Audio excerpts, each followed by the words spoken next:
I'd like to start our meeting of April 14th of the Board of Selectmen in the town of Oxford. I'd like to read this communication first, though. Pursuant to Governor Baker's March 12, 2020 order suspending certain provisions of the Open Meeting Law, General Law, Chapter 30A, Section 18, and the governor's March 15, 2020 order concerning imposition on strict limitations on the number of people that may gather in one place. Meetings in the town of Oxford are being conducted via remote participation to the greatest extent possible.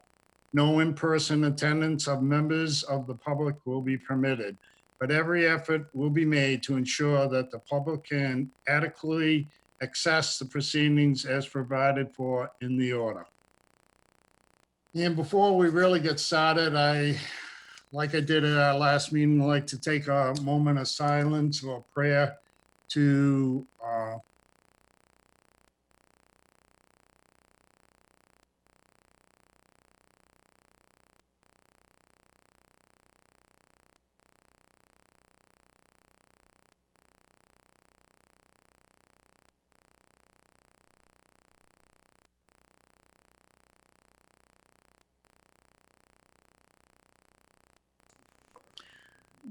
Dennis, Mr. Chairman, you're muted. so all over again, huh? Sorry. Take two. Yes. Oh, well. Good thing somebody's watching me. Okay, I'll start our meeting again of April 14th. And before I start, I'd like to read this telecommunication. Pursuant to Governor Baker's March 12, 2020 order, suspending certain provisions of the Open Meeting Law, General Law, Chapter 30A, Section 18, and the Governor's March 15, 2020 order concerning imposition on strict limitations on the number of people they may gather in one place. Meetings in the town of Oxford are being conducted via remote participation to the greatest extent possible. No in-person attendance of members of the public will be permitted, but every effort will be made to ensure that the public can adequately access the proceedings as provided for in the order. Before we get started, like I did last meeting, I'd like us to just take a moment of silence or prayer to remember all those who have passed away due to this virus, those affected by the virus, the family members that have to deal with the emotional strain, especially our essential workers who have to work under these conditions, from police, fire, MT, nursing staff, doctors, people in the supermarket, so on and so forth. So if we could take a moment, please, to remember them.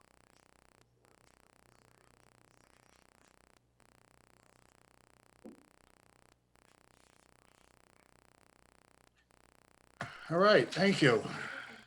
Next item on our agenda is National Public Safety Telecommunications Week, and I'd like to read this proclamation into the record. Whereas emergencies can occur at any time that require police, fire, or emergency medical services. And whereas when an emergency occurs, the prompt response of police officers, firefighters, and paramedics is critical to the protection of life and preservation of property. And whereas the safety of our police officers and firefighters is dependent upon the quality and accuracy of information obtained from citizens who telephone the Oxford Police Department. And whereas public safety telecommunicators are the first and most critical contact our citizens have with emergency services. And whereas public safety telecommunicators are the single vital link for our police officers and firefighters by monitoring their activities by radio, providing them with information and ensuring their safety.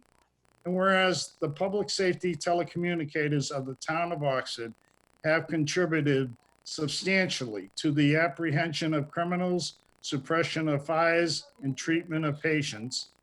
And whereas during the COVID-19 outbreak, while most people are staying at home in or teleworking, public safety telecommunicators are going to work putting the community first.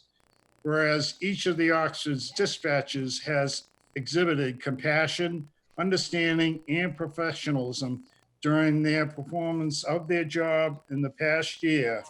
Therefore, be it resolved that the Board of Selectmen of the Town of Oxford proclaim the week of April 14th to the 20th, 2020, to be National Public Safety Telecommunicators Week in honor of the men and women whose diligence and professionalism keep our town and citizens safe. And this is signed by the entire board and our town manager. And I believe we have our fine Sergeant Jeremy Granette is here. We'll accept this.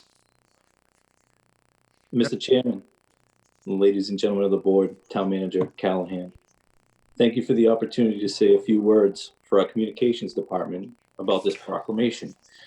National Public Safety Telecommunicators Week was first conceived in 1981 and has been nationally recognized since 1994. It's our way of honoring those behind the scenes who are so important as the lifeline of public safety. With evolutions in society, so has the profession evolved. It's a career in which knowledge and skill, coupled with decisiveness and the ability to multitask while remaining calm and compassionate, is paramount. Our dedicated group of public safety telecommunicators serve as a vital link between our community and its police, fire, and medical services. In these unprecedented social times, their continued focus has been crucial to the success of local public safety. I'd like to thank the board for annually recognizing our fantastic team of 911 dispatchers. Each of these men and women has the dedication and drive to be the voice in the dark at the other end of the phone line to help members of our community remain safe and calm until services arrive. On behalf of the Oxford Police and Fire Departments, I wish to thank them for their efforts and recognize that without them, we'd be unable to maintain the high level of safety in the community that we've come to expect. So to all telecommunicators, locally and nationally, we're eternally grateful for your dedication to the public service vision. And one of our most rewarding functions is to commend and recognize the people that we work with. So with that said, Joanne Summers, Daniel Webster, Brittany Morgan, Stephanie DeVarikis, Trina Deary, Paulo Figueredo, Ricky Hall, Michael Fournier, Rebecca Prefontaine, Eric Pike, Joan LaPlante, Joseph Fournier, and Talisha Soto, thank you. Thank you for what you do every day for our department and for our community. And thank you to everybody that showed up tonight for the meeting. Thank you, Jeremy. Board members, any comments? All right. Well, Jeremy, on behalf of the board and myself, I know I've called them on different occasions. They're always pleasant, informative, very helpful. They're a great group of people we have, which is, again, another example of the fine people that we have working in this town. So make sure they know that. Thank you for accepting that, Jeremy, and your words of encouragement. Thank you. Good night, everybody. Be safe, be healthy. You too. All right, next item on our agenda is the Oxford COVID-19 response update. Town manager. Thank you, Mr. Chairman, and through you to the board. Since we last met, obviously, we continue to have many actionable items that have taken place, and we have continued to try to do our best to inform the community of all of the different steps we're taking to ensure and protect the citizens in this community, have enough information, and we're safeguarding their well-being. Having said that, since your last meeting, as of April 14th, the town has been notified by the Department of Public Health that we have officially 12 Oxford residents who have been confirmed positive for the COVID-19 virus. Since the reporting began, we have been releasing updates each day that we get actual numbers, and that changes both on our website, our social media, through our town employees, and also the local newspapers. We will continue to do that. There have been some communities that have not done that and have been faulted for a lack of transparency. We will continue to do that. The second item is to let the board know that I have taken the steps, because we know this surge in cases is already starting to occur.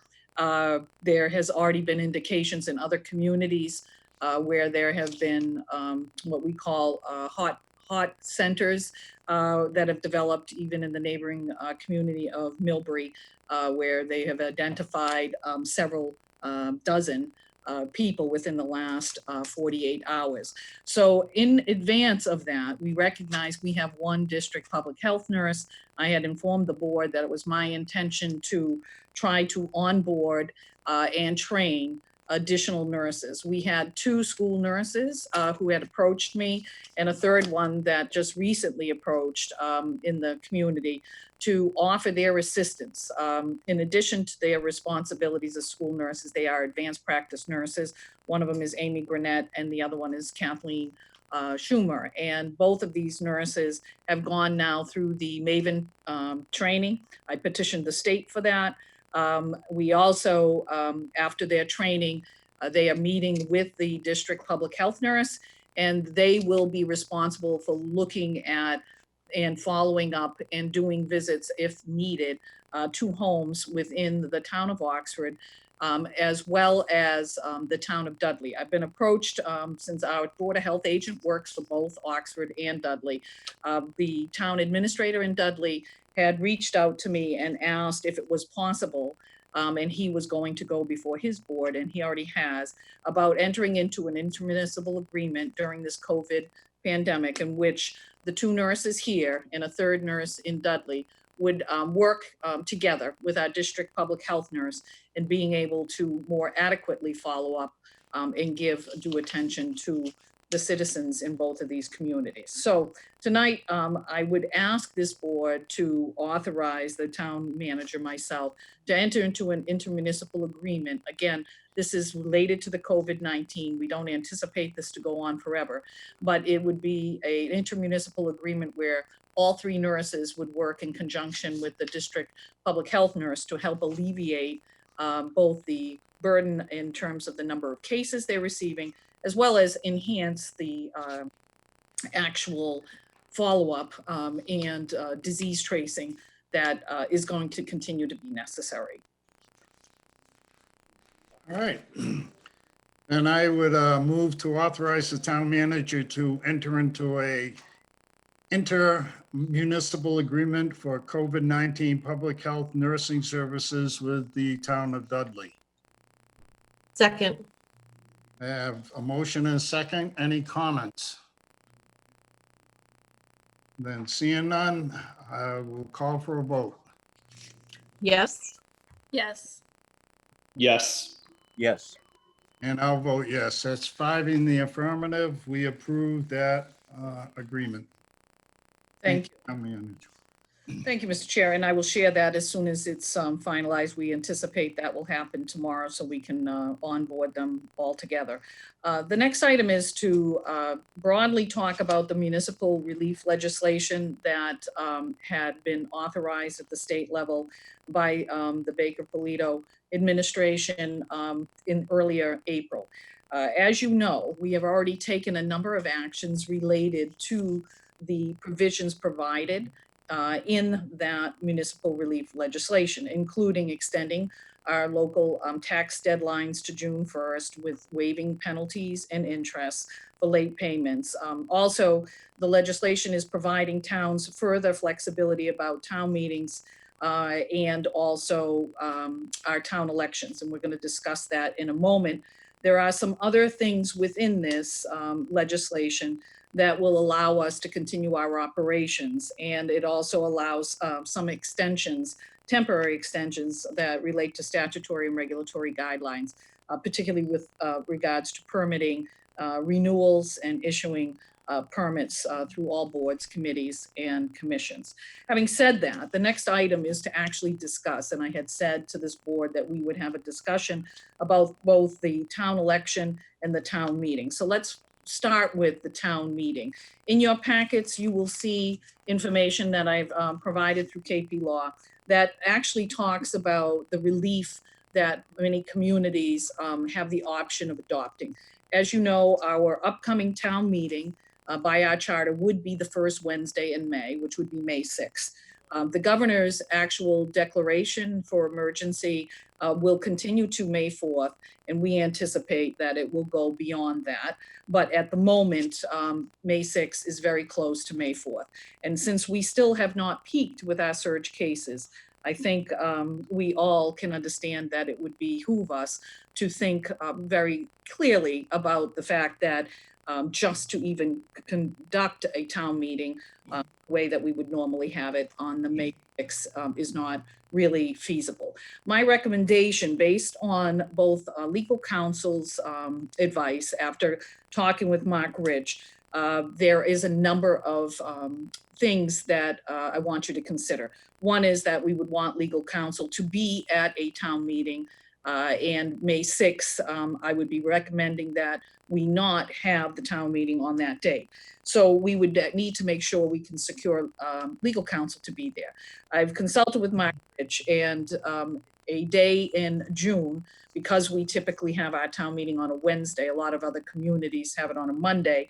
I would say that speaking with him mid to late June, he would be available on a Wednesday. Having said that, the option here for the board to consider is not necessarily setting a defined date this evening.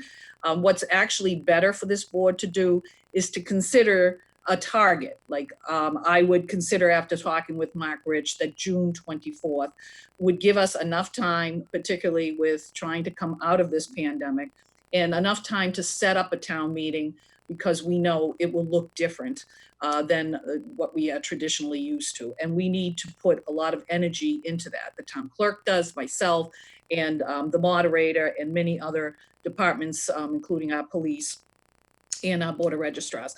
So we need to do that, but we don't necessarily have to set the date this evening. What we have to do is vote to say that we will be moving our town meeting date to be determined. It can be set more closely to the date that we would hope to have it, which would be likely June 24th. The way that it gets defined is when you actually post the warrant. Now, you have been shared a draft warrant. You have not approved, and we have not posted the warrant. That warrant typically is posted 7 days prior.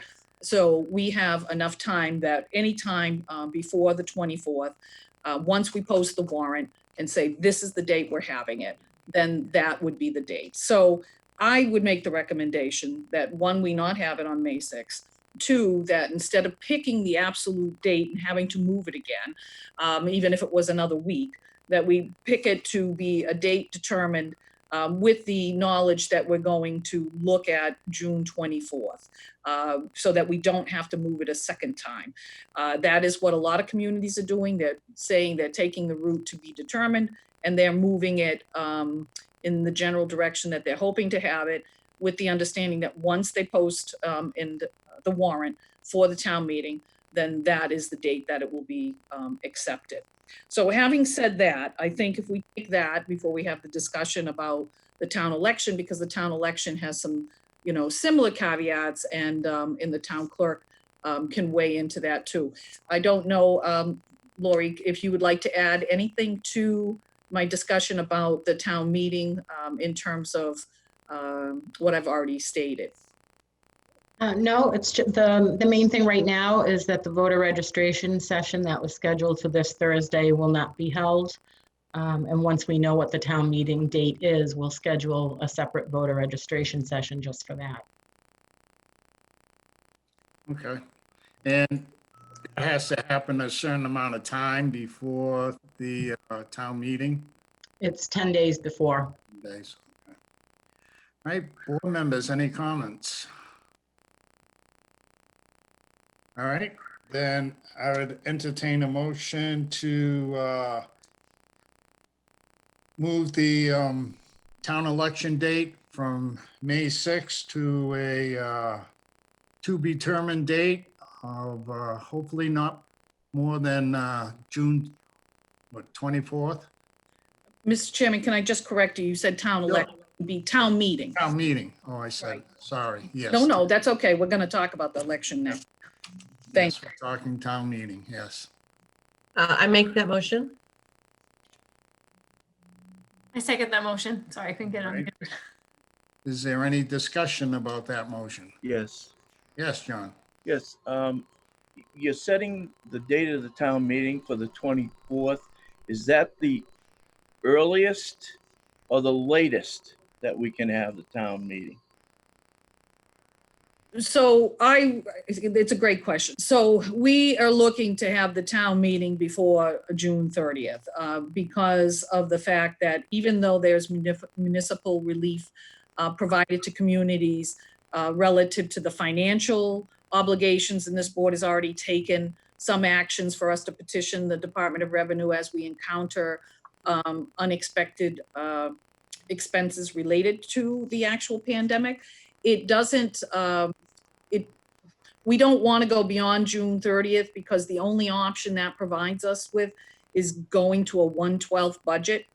And I do not want to go to a 1/12 budget. That would be extremely devastating for us to enter into the start of the fiscal year, even though if we were forced to do it, that would be the only option. I'm glad you asked the question because I had forgot to also mention, John, that with regards to our town meeting, the last meeting I had spoken that both the town manager, the board chairman here and the finance committee chair and our finance director had all met to actually talk about the fiscal health and what our projections are and how we budgeted very conservatively. So we feel very confident with the budget that we're putting together.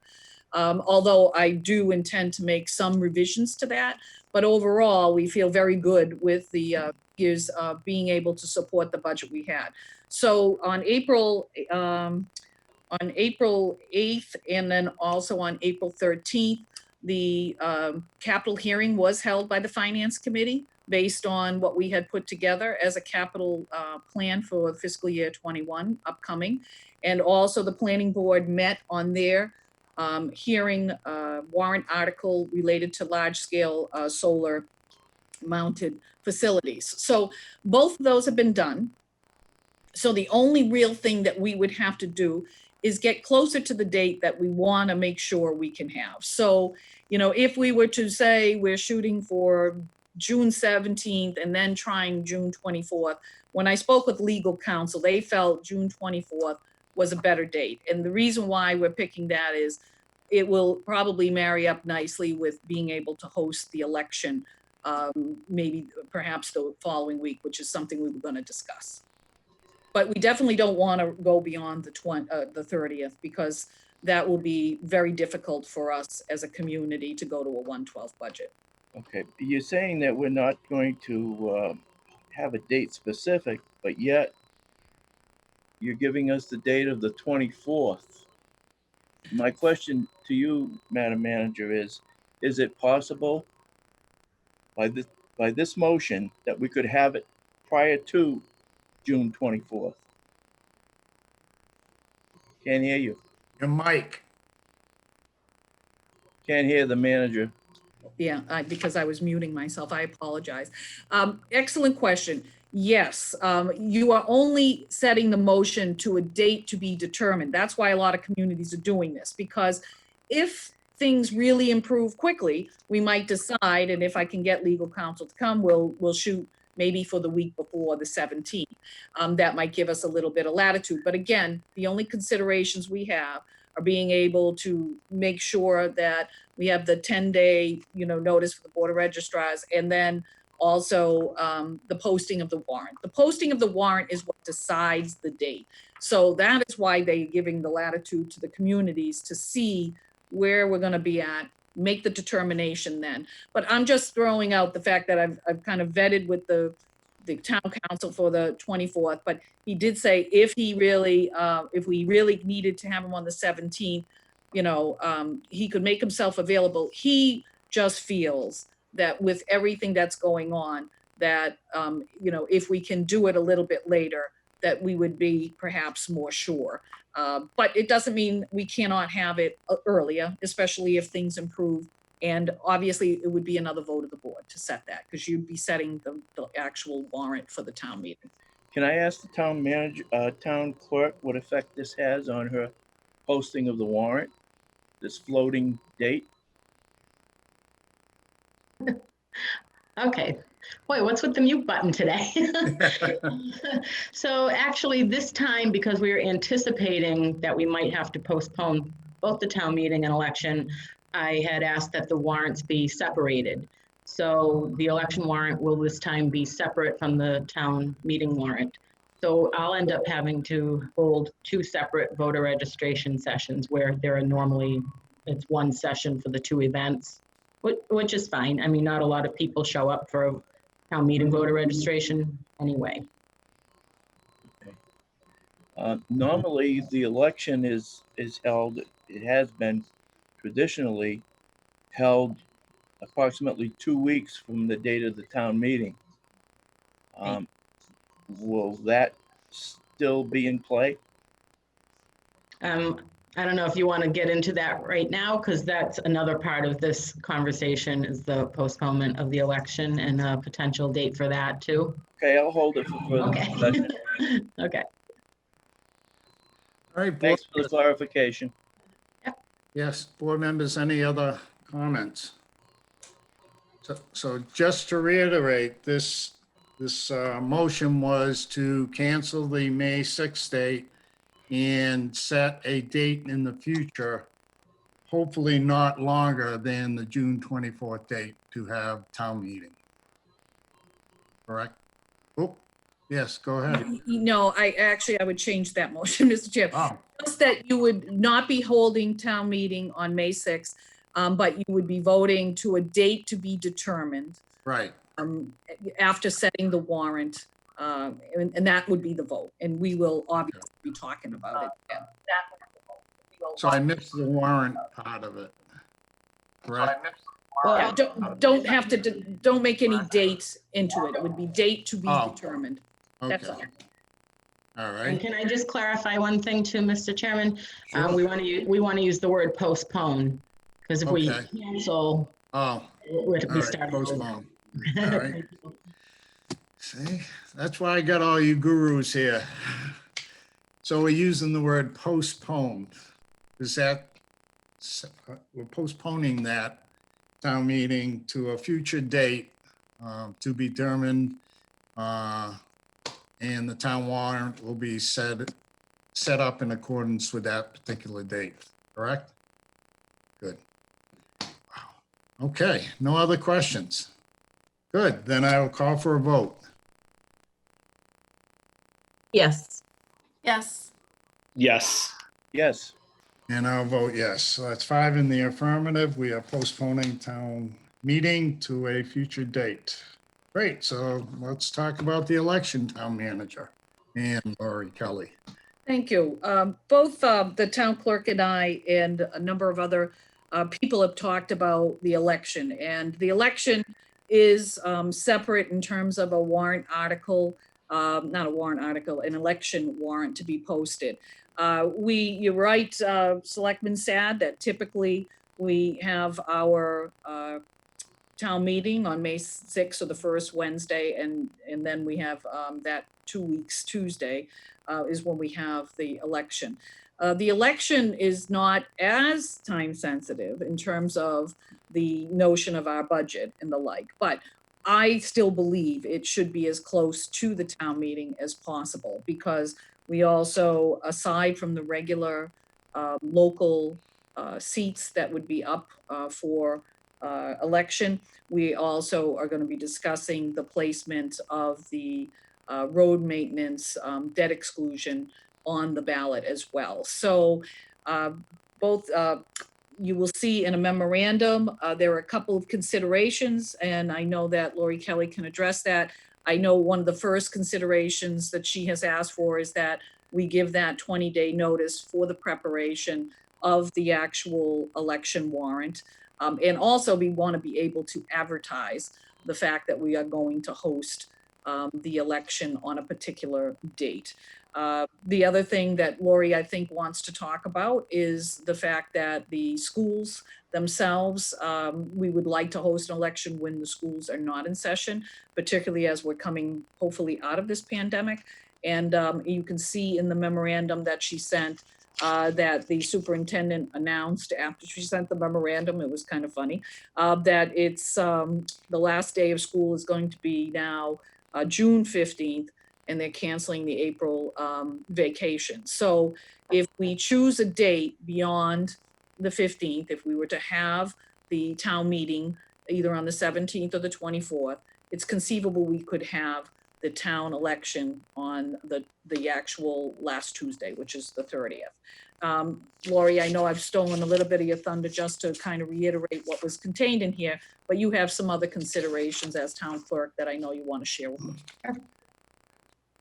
May I, Mr. Chairman? Yes, you may, Laurie. Okay, so we do have a requirement to hold the election by June 30th at this time, unless there's more special legislation down the road. You don't have to set a date. You can say to be determined and come back maybe the beginning of June and vote the actual date, where hopefully by the beginning of June, we have a better idea of where we stand with the health of the nation. So that it's really the board's call. For me, it's a little bit easier planning wise to have a date. But I know in my head that it's probably going to be the 23rd, I mean, my June calendar, 23rd or 30th.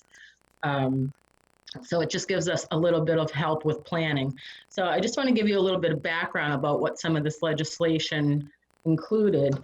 Normally, we don't have early voting for the town elections.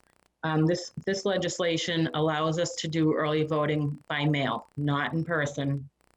So the office wouldn't be open for a week before the election, but we can do it by mail. So one of the things, I don't know if everybody had a chance to read the memo because I was rushing to get it done today. One of the things, and it's great, the early voting is great for people that might not want to come out to the polls just yet, even at the end of June. Absentee voting, you have to have an excuse for physical disability, religious beliefs, or you're out of town. Early voting, it's for everybody that wants to do it. They need to apply. So those early voting ballots, or even the absentees for that matter, I just want to make it clear with all the contagiousness that's out there. Those ballots are sent to, done by our printer. We receive them, we get them ready to mail. They go through the post office. The voter processes them, returns them to us by mail, because we're not open to the public right now. Then we process them, put them in the vault until the election day, and then the election workers process them at the polls, and then they're stored in the vault for another 30 days. So we've got a lot of paper going out and a lot of germs going back and forth possibly. So I just want to make people aware of that there's a lot of contact with those paper ballots. The other thing I wanted to mention, which we touched on a little bit earlier, was there would be a separate voter registration date for a new election date. For the election date, they've minimized the hours to 2 to 4 and 7 to 8.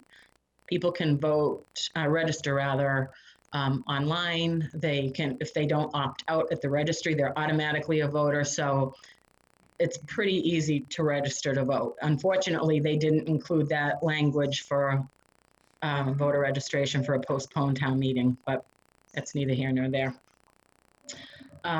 So one of the concerns that I do have is our ability to staff the polls. We will be able to request a waiver from the Secretary of State's office, we do already run with the minimum number of election workers, except for November elections. So we can get approved for a reduction, and even at that, depending on the timing of the election, I'm a little concerned that we'll have enough voters, enough election workers to staff the polls. So hopefully, if we go along with a June date, people will be willing to come out and work for us. I don't know what we'll do if that doesn't happen, because everybody's postponing their elections to June. So it's not like we can phone a friend or 10 from other towns to come in and help out with that. So that's that part of it. All right. Well, I'm that's, wanting 3 different votes from the board. One, if you want to postpone, and do you want to make it to be determined, or do you want to set June 30th? A second vote will be to include the ballot question that the town manager referenced. And then a third vote will be to set the polling hours. I have a question. yes, go ahead, John. Question regarding the mail ballots. How does that work? We've never done this before. Do people have to request it, or do we automatically send them out to registered voters? Through the chair, Yep, we have been doing it actually, and people have to request it. Any form of written communication is acceptable, but it has to contain their name, address, and date of birth in an original signature. It cannot be an electronic signature. So if people have the ability to scan it, as long as it has the original signature, they can send it to the town clerk's office electronically, but we still have to mail the ballot. Can I ask you, the last election that you have done this, how many mail-in ballots did we get? Early voting ballots? None, because everybody in the last election that voted early, they all came in. Okay. But we've had the ability, it's just that people have come in. In previous elections, we have done them by mail. But the most recent ones with the early voting, they have been coming in to do it. The mail-in ballots, who would pay for the mailings? We would pay for the mailing going out. And because of the weight and size, it's a little more than a regular postage stamp. The voter is supposed to put postage on it to return it to us. Now, they can put it in the locked drop box on the front of the town hall if they want to stop and drop it off. So the postage would be, in excess of 75 cents per? For them mailing it back, they could probably get it in at the regular postage rate. For us, it's got that one extra envelope to send it out in. So how much would that postage be? I think it's 65 cents. Okay. Yeah, that could add up if the That's- majority of people are voting by mail. That can add up. My problem with mail-in for the town election is it seems like an extra administrative step that is unnecessary for a very low voter turnout for only one contested item on the ballot. So to be conservative, I don't think that I would be in favor of mail-in. That's my opinion. Well, they don't have to. They may mail it in, or they can come vote in person. They don't have to vote by early ballot. So it is an option. It's an option, sure, which for a town election, it's not been an option before, Okay, but it is now. but it is for this, under this circumstance, yes. Okay. in other words, we're required this time to have that option. To give people the option, correct. Okay. Okay. I know I've talked to both of you, town manager and Lori, that my concern has been the day of the election, having people to actually work at the polls, because most of the workers that work there are the elderly or of that age where this virus is more detrimental to most of them than it is to the younger generation. So I'm concerned. I don't see us, personally, I don't see it as a good option to keep the date, the election as we have it now, because I don't know how we could do that, function that properly with social distancing and things of that nature also. And again, we don't know what's going to happen. I do have concerns about the paper ballots for the same fact that could, I don't know, Selectman Triano or Daniels might have a better idea how long the virus stays on paper. But, when you got, like I said, a bunch of people touching the paper product, and then we have our clerk or election workers opening those envelopes, it's, so I have a big concern. I am definitely in favor of postponing to a future date. I don't know about giving a date at this point. To me, it's the same thing as town meeting. It's kind of up in the air. I would just rather vote to postpone it. But the rest of the board have any comments? I have no problem with voting to postpone it, just like we did with town meeting. Okay. I mean, we can't go beyond June 30th according to the law. Yeah. So, I agree that we should postpone it to a later date and just see where we're at in the next couple meetings with this pandemic. Right, well, then I would, at this point, since we've had our comments, I'd entertain a motion where we postpone the town election from May to a date to be determined as soon as possible. I make that motion. I second that motion. Okay, any more comments? I just have one, Mr. Chair, if you don't mind. Yeah, no, I just want to just kind of throw a disclaimer out there. Obviously, I'm on the ballot this time. So I just wanted to say that I am still going to vote on this, not because it has anything to do with me being on the ballot, but from all the last meetings that we've had, I continue to stress how much I care about our community and having people stay safe and stay home.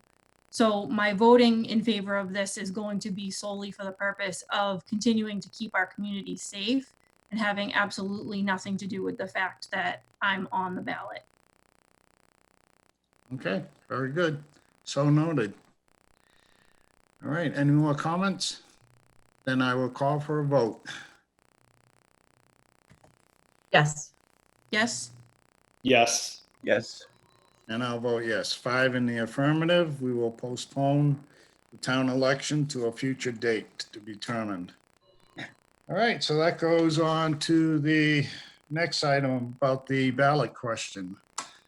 Do I just want to review that? Is that what, or Laurie, do you want to review that? Or- So, Mr. Chairman, Yep. we've submitted it to Lori through my office, through bond counsel and legal counsel. They did the review of it.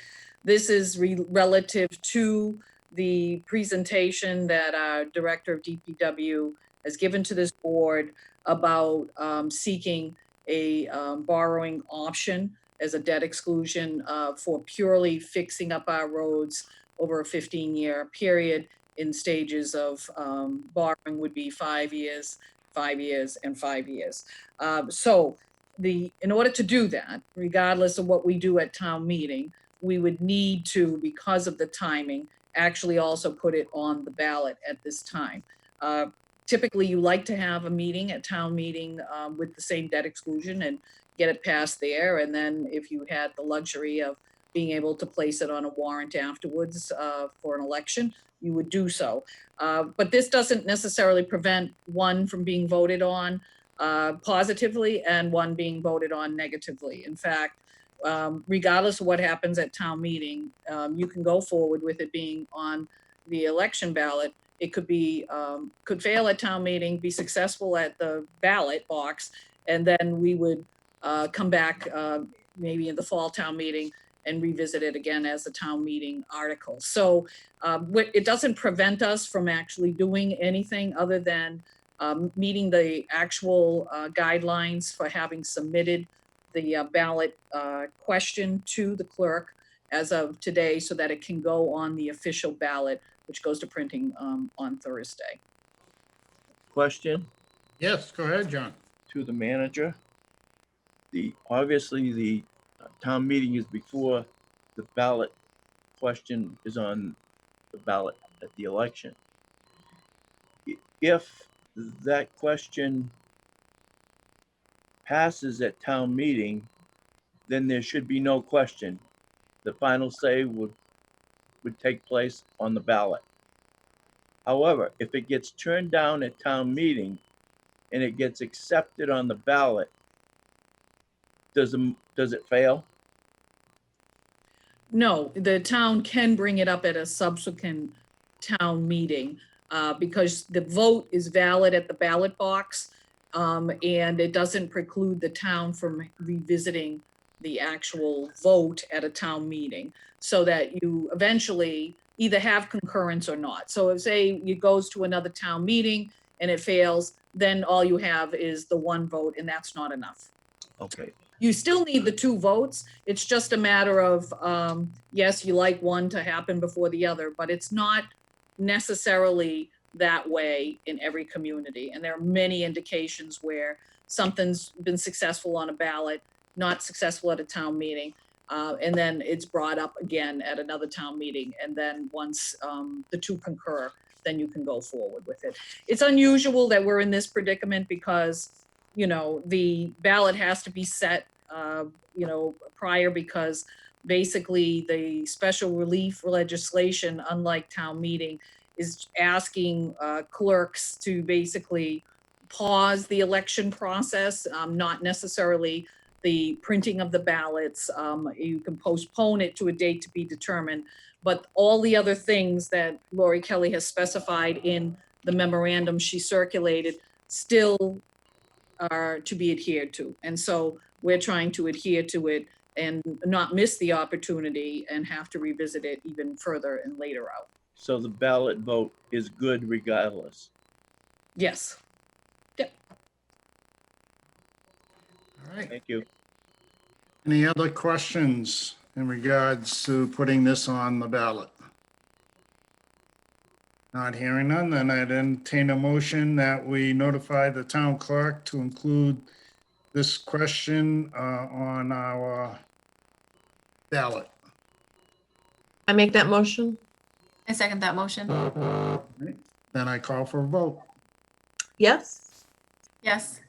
Yes. Yes, And I'll vote yes, 5 in the affirmative. Laurie will be glad to put that on the ballot for us.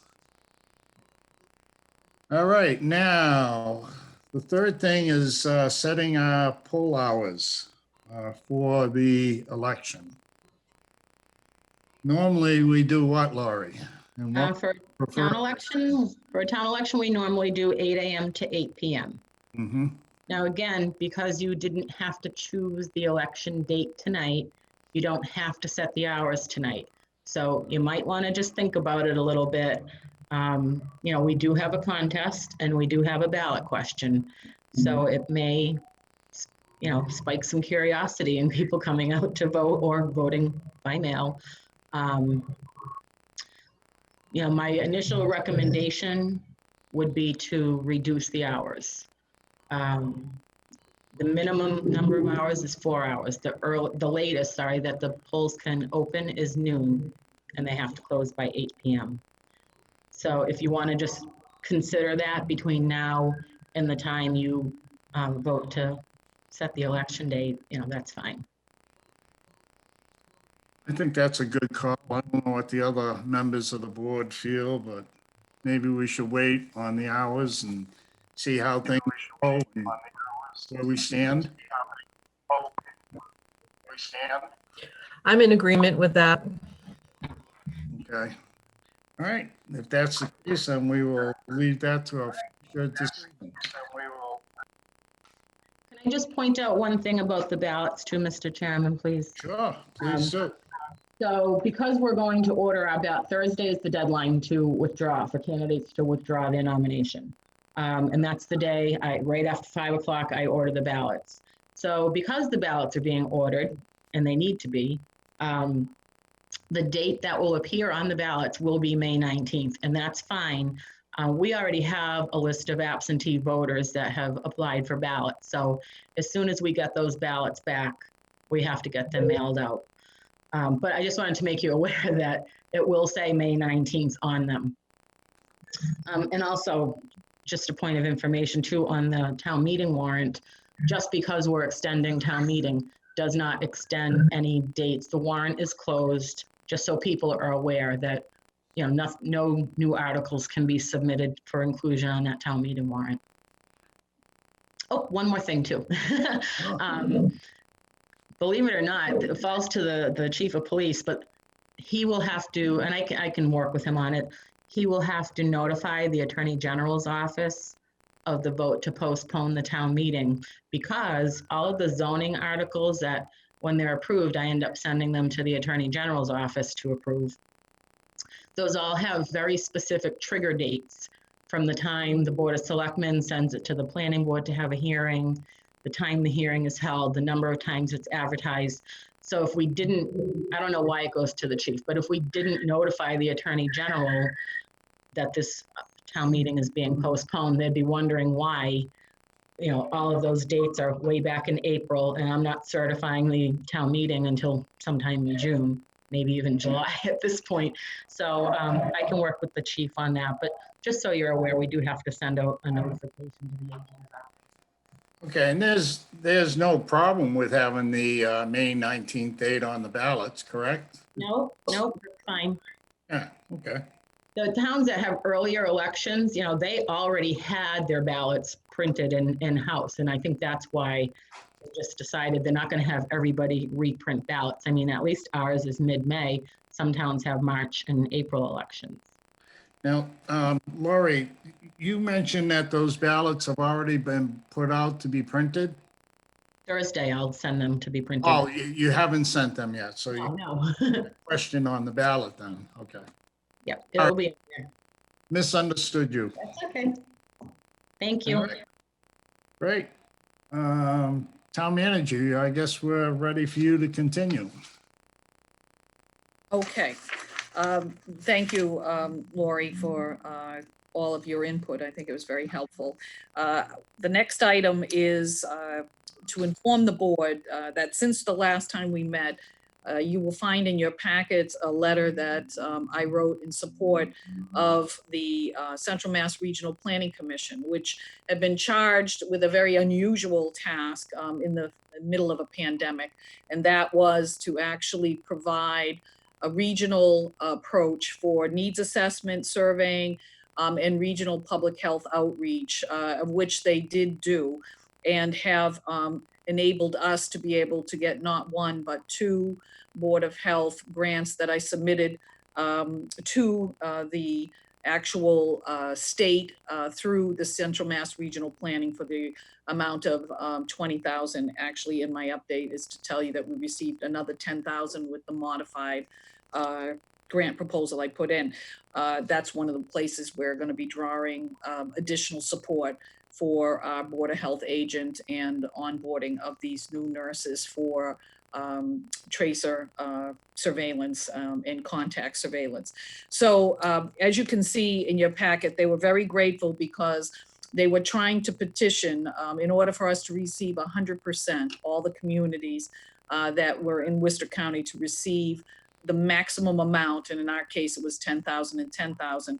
It meant that even though they have put in a lot of time and effort in actually coordinating this, they didn't want to defer or to defray any of the money going to the communities like ours. And in order to sort of acknowledge that, they thought maybe through the division of the district local technical assistance program, which does provide them with funding to do a lot of other things that we have taken advantage of, including doing some of our bylaws and also looking at some of our technical assistance that we haven't had an ability to do for our planning and land management division. They needed to petition the state That letter I know was very instrumental based on the response we got from the executive director. And I'm really pleased to tell you that they were just approved through the district local technical assistance program, that they will have an offset so that we can continue with 100% of the grant funding we've received. The next, it's all of these things are really important. You know, one hand helps the other. And so even in the middle of pandemic, taking the time to acknowledge the efforts that another agency played on our behalf in order so that they can continue to be helpful to us without defraying some of that expense that they have incurred away from our ability to use those resources is very important. The next item is to let you know that the manager's office has developed a senior needs survey. And although there have been calls going out through our senior center staff, the calling is going to be expanded this week. This is a comprehensive questionnaire, which is going to be provided with consistent questions to not only identify senior needs in our community during the pandemic, but also to be used more broadly to help us build you know, a database of the types of resources and needs that our seniors have and how we can improve those services currently. So food security has been very important to me in making sure that during the pandemic, as we have a longer and longer duration, that we're providing our seniors with a number of options. So that will begin this week. I can tell you that there have been at least 661 calls.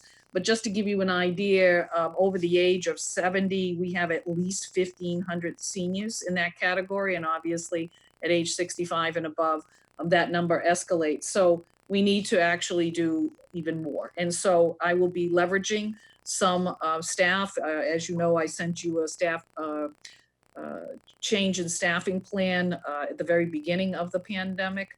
And one of the things that was noted to staff is that we have the ability to ask staff to assume different roles. So we will be marrying up people for this new calling effort to really expand the comprehensive questionnaire and the outreach that we need to do. The next item is, once again, since the last time we met, we have a variety of local businesses and also individuals who have stepped up to help our community by giving us an awful lot of donations. I want to start off by acknowledging that since we had a positive officer in our police department, one of the recommendations I had made to both the chief and the sergeant and the lieutenant was the fact that we didn't necessarily have a HEPA or air purifying filtration system in our overall air system and air conditioning system in the station. And so I made a recommendation that we should get some and put them particularly in areas where we knew we had commonality with some of the police department staff. So Sergeant Grenett went down to Home Depot actually to try to purchase one of their top of the line HEPA filters. They donated it to the department. And when the chief said, you know, this is great, we should get a couple more and put them in the dispatch office and in the kitchen area, they actually turned around and donated 2 more. That's, you know, about $700 in donations to the town. So I wanted people to know that that has really relieved a lot of potential anxiety in the police department and has been very helpful to us in the town. Along with that, IPG recently had donated 395 masks to the fire department in our EMS services. FlexCon has donated 25 masks as well that are N95s. Kelly Vignali of Simply Clean Cleaning Services has donated disinfecting spray solution for our fire department in particular. Oxford resident Nancy Yacino has donated cloth masks. We have an Oxford resident, Eddie Ulster, has donated 10 boxes of medical gloves. And Oxford employee Judy Lochner had donated a gallon of hand sanitizer and actually created all these little mini hand sanitizers for our employees to be able to have. And I thought that was really very nice and thoughtful. And the final thing is, and I mentioned this in another meeting, but on April 7th, Paragon Power Washing Company of Sturbridge did come to town, and they not only power washed and sanitized our municipal municipal playground, but they also, after talking with the superintendent who I had reached out to, had done all of the playgrounds at the schools. This was a donation to the town, and it was done free of charge. So all of those things have happened since we last met, and I think it's important we continue to acknowledge that. The next item is to let you know that a public health order came out on April 7th, limiting the grocery stores, even though they're providing essential services, to a 40% maximum permitted occupancy level. I wanted to bring this up because our Board of Health agent had met in advance before this order came out with the executives at Market Basket. And they had already agreed, and you could see they had implemented a much more restrictive social distancing and decreased density within the store, to the point where they actually adopted the clicker system, which the Board of Health agent and I had asked them to do, to really monitor how many people were coming in and out, and also to develop a much more cohesive way of staging people before they come into the store. So now that occupancy is through state order for no more than 40%. And the smallest stores have a maximum occupancy of 25 persons or less, are exempt from the requirement, but they still have social distancing things that they have to adhere to. Our Board of Health agent has also done two other things that I think are very important to note, and that's occurred this week. He has met one-on-one with our Housing Authority Director, who has been giving us regular updates on the different residents. We had a number of people that we had been sort of keeping our eye out after wellness calls had gone out through the executive director. And our Board of Health agent and our district public health nurse had been monitoring those people. Some people had felt that they had flu-like symptoms. Some had developed a cough, those kinds of things. And so as of right now, everyone's symptoms have resolved and we haven't had a major incident there, but it was important to establish that contact. The Board of Health agent has also gone up to Orchard Hill Estates and met with the executive or on-site manager there. And they had a very fruitful discussion about the fact that if we were to have a hotspot develop in this, high density location for housing, how could we manage that and to make sure that the Board of Health agent has a direct contact with that person so we don't have to chase them down after hours and not have the availability. That became a very productive discussion, and the Board of Health agent, Tom Purcell, talked to me today and said that the director there has offered, because they have a number of vacant units, that if and should we need to quarantine people, that they would be willing to work with the town to provide that. And so I thought that was a really great thing to offer to the community. So that is happening, and I wanted to make sure that the board was alerted to that. He is also going to go to Thayer Pond and a couple of the other condo unit developments in town. As you know, the Governor Baker had signed legislation authorizing on-premises licensees to sell malt beverages and wine for off-premise consumption.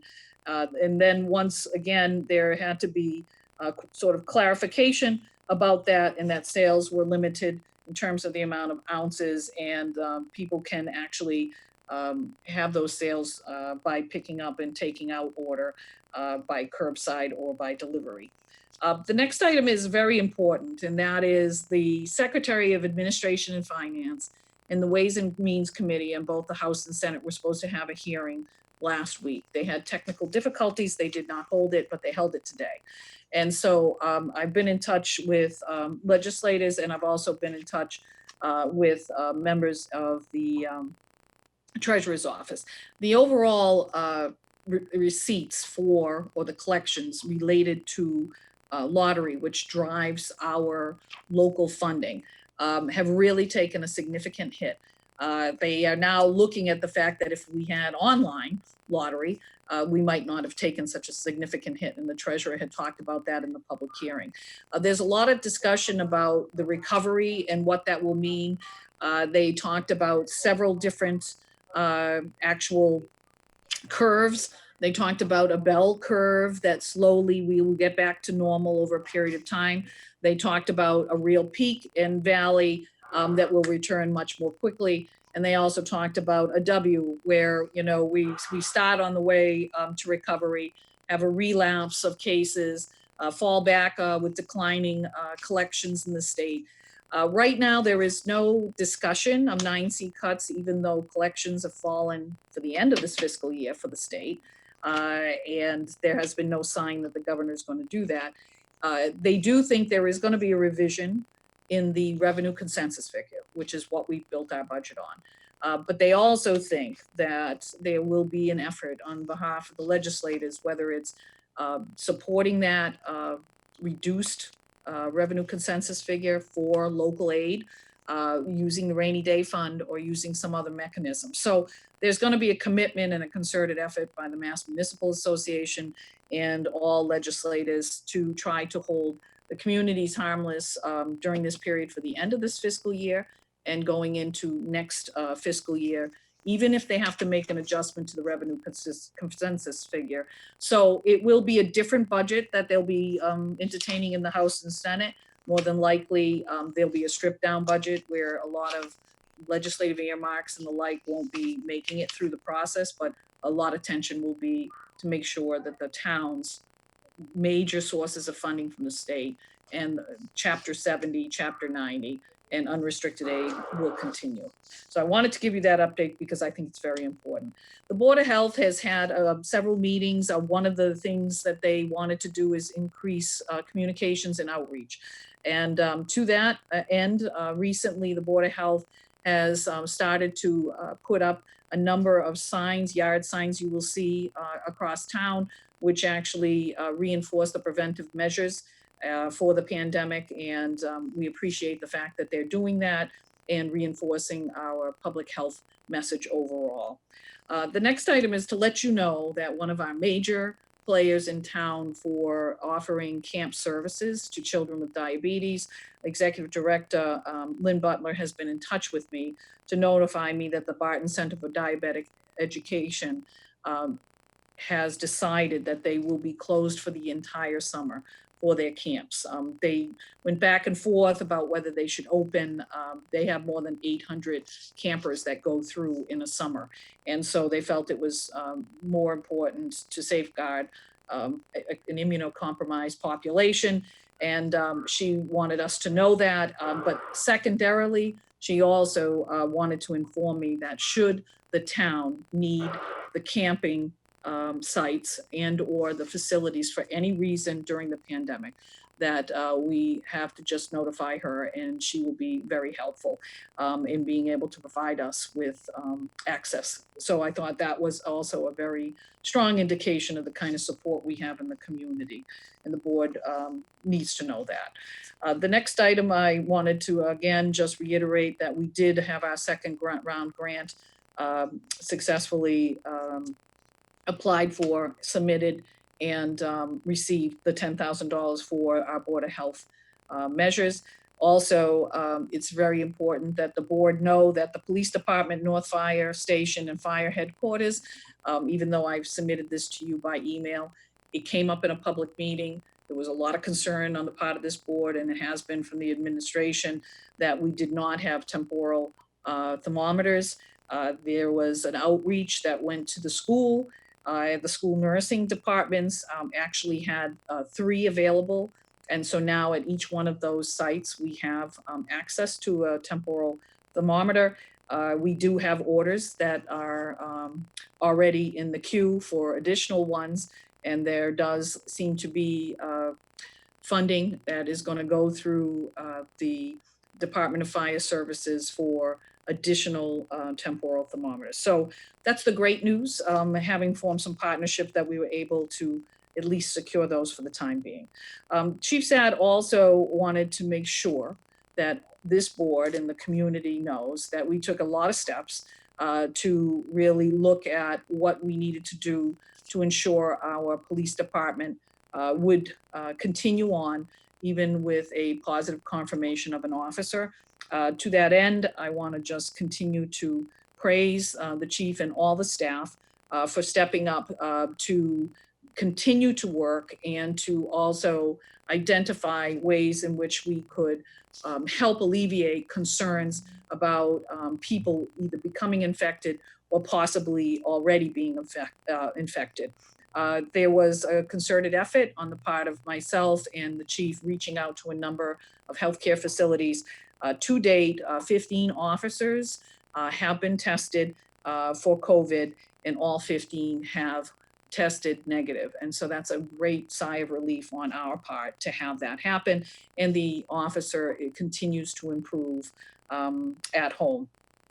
I also wanted to let you know, because it was raised in one of our board meetings, about securing both the fire department and the police department. And as you know, we have a beautiful police headquarters and the lobby is accessible to the public. And there was questions about, could we create better security, especially for COVID, but not just for COVID, after night hours and the like, for our dispatch and for our police force that may be on a more skeletal crew in the evenings.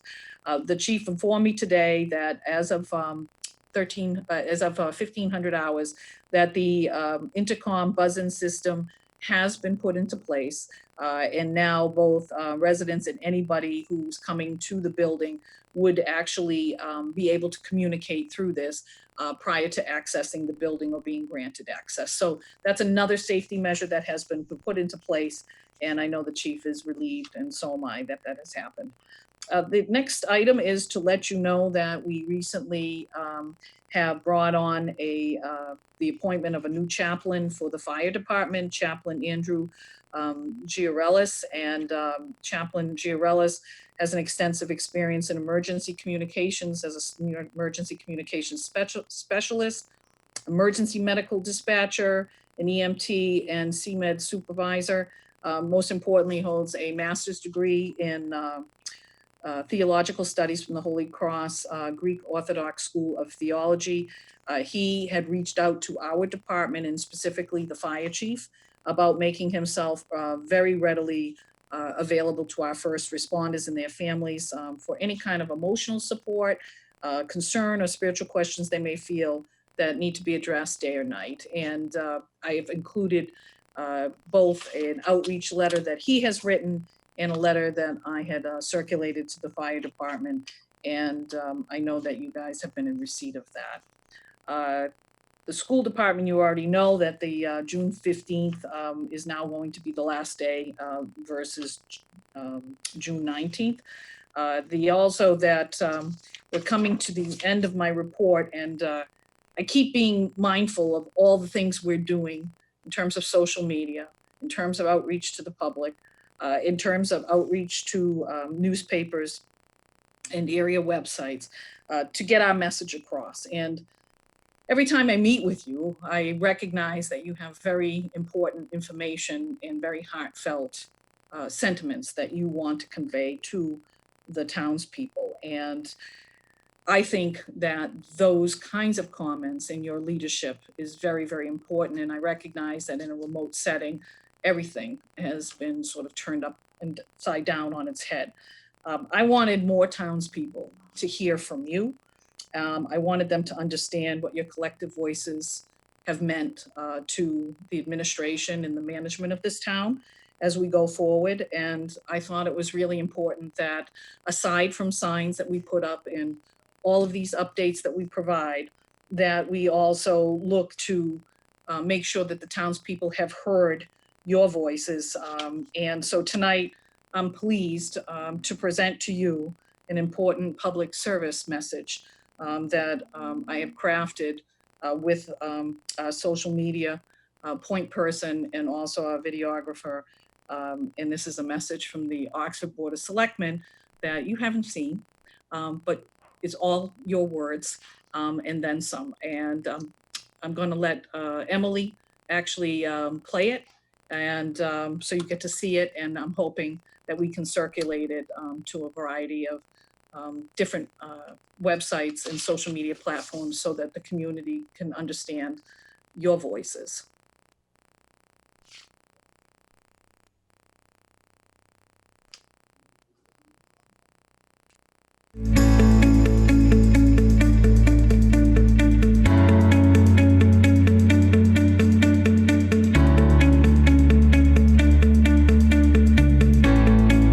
Meetings in the town of Oxford are being conducted via remote participation to the greatest extent possible. No in-person attendance of members of the public will be permitted, but every effort will be made to ensure that the public can adequately access the proceedings as possible or in the order.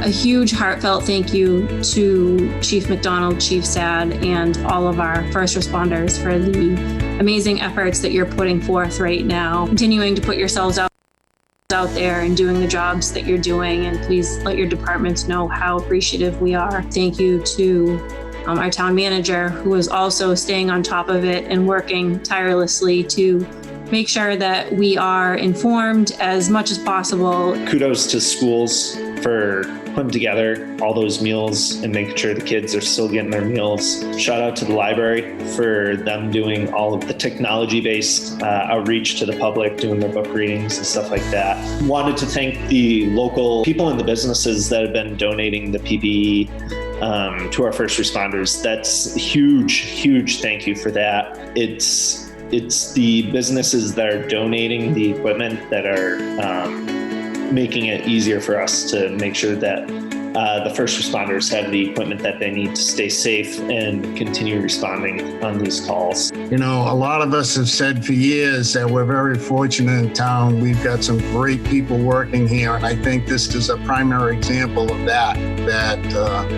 you know, great people have come up and really helped this town at this point to stay as safe as possible. And we're all very blessed in that manner. Glad to see everyone safe and healthy. And I just want to echo the chair's kind words in regards to all of the work that's being done by juggling the COVID pandemic and certainly trying to keep business moving in a forward fashion, you know, certainly while dealing with this, you know, elephant, so to speak. So I just wanted to say thank you to Board of Health, thank you to Jen, thank you to the Board of Health Chair. And if you should need anything, I'm safely ensconced in my home working. So, and I hope everyone stays healthy. Not to be repetitive, but to express my appreciation to all those people who are on the front lines. I can't say enough. We see it when we watch the news. We see how stressed these people are. Doctors, nurses, EMT, police. The list goes on of first responders who are there when we need it. They put our lives sometimes ahead of their own. And I think that people have to be appreciative of what they're doing. If we can stay home and really try to eliminate social interactions, it will hopefully shorten the amount of times that we need to continue having the social distancing extended. Instead of saying that you're stuck at home, look at it as being safe at home. Taking a moment to just remember all these people that are infected, those that have passed away, the people that are involved, all our essential workers, police, fire department, nurses, doctors, anyone I haven't missed. If you just take a moment and think of them in your thoughts, I'd appreciate it.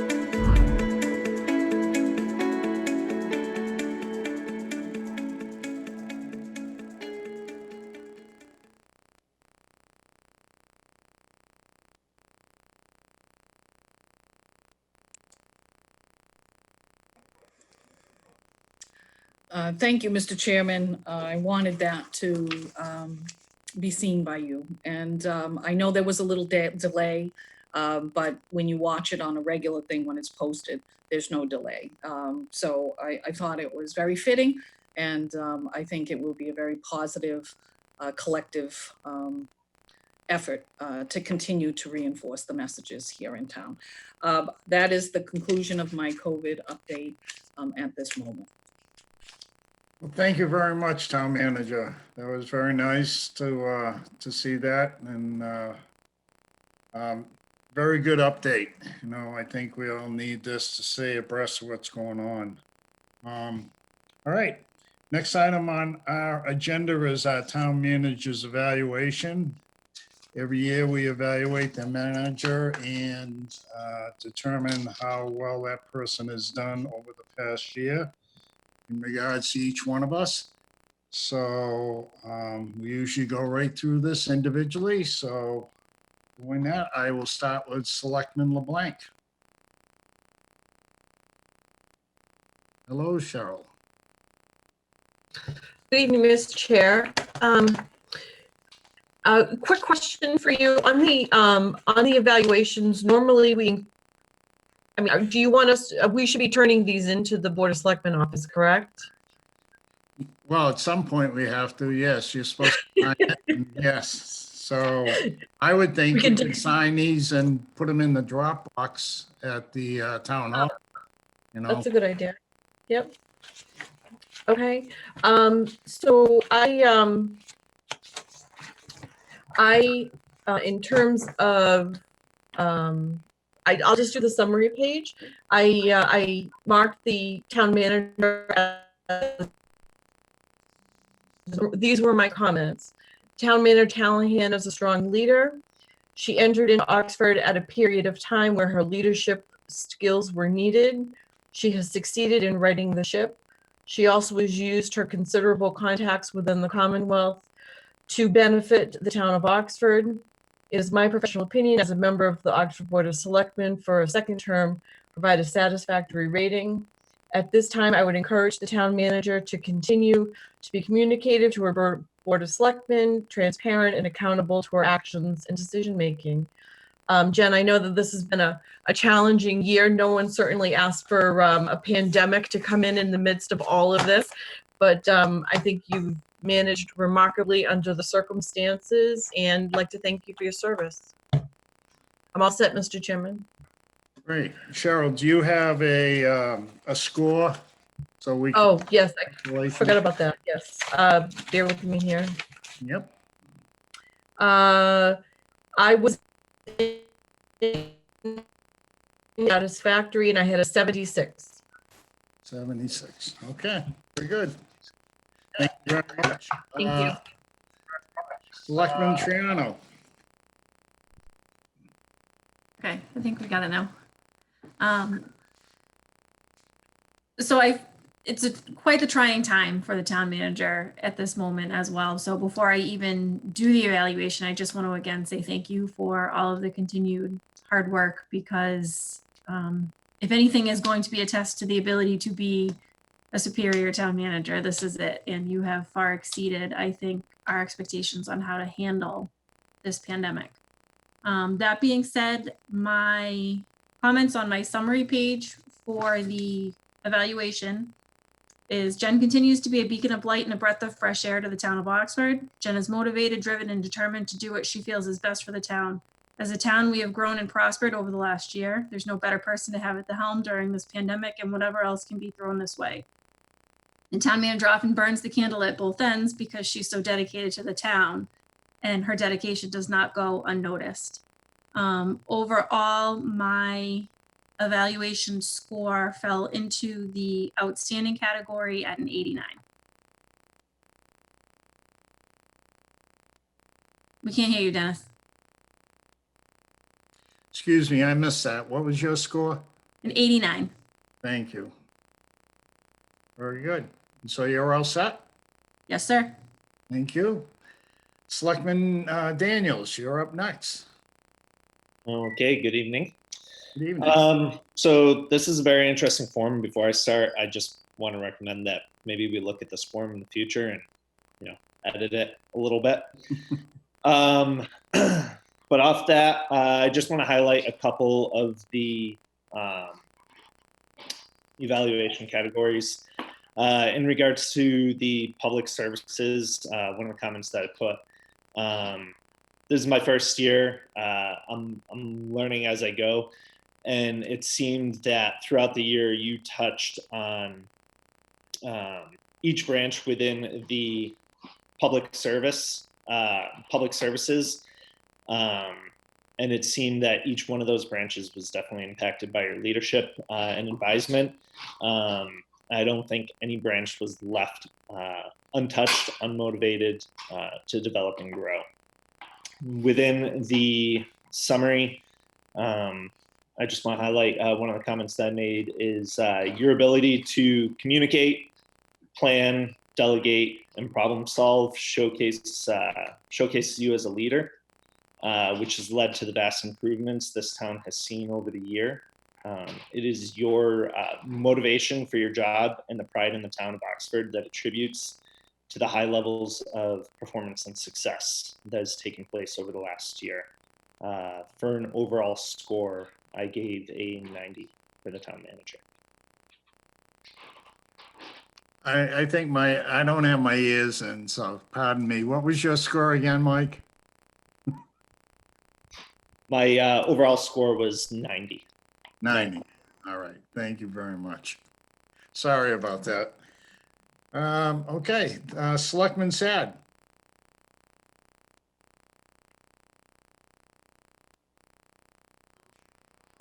Thank you, Mr. Manager. I'd like to start off by going through the major categories that we grade the manager on. The first being budget and finance. I have a comment that she has been very good about very understanding of the town's financial needs. She works very well with our finance staff and in particular with the FinCom. She has proven that she is willing to dedicate herself to getting the finances of this town in order. Secondly, public safety. You have a good working relationship with the police and fire departments and have worked to improve both by providing them with the tools and staff needed to perform their jobs professionally. Personnel, human resources. You have staffed all departments to ensure that they function properly and efficiently. Public services. You continue to maintain the ability to handle administrative functions to ensure that the timely delivery of services are provided to the general public. Public Works. You have a very good working relationship with the DPW staff. One of your most important priorities is to maintain and improve the town's infrastructure. Technology. MIS services has been outstanding. You have made major improvements to our technology services. All you have to look at is what you've done to me to make me be on this TV because I didn't know the first thing of how to push a button to get here. Thank you, Madam Manager. Key performance factors. Your oral communications have been outstanding. Your written communications are even better.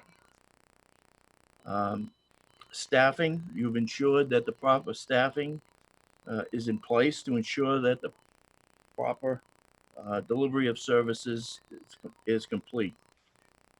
Organizing, there's no question that you are an organizer. You have proven that time and time again. Directing and leading. As far as I'm concerned, you've been very good about directing and leading. All you have to do is look at the changes that have been made in the past year.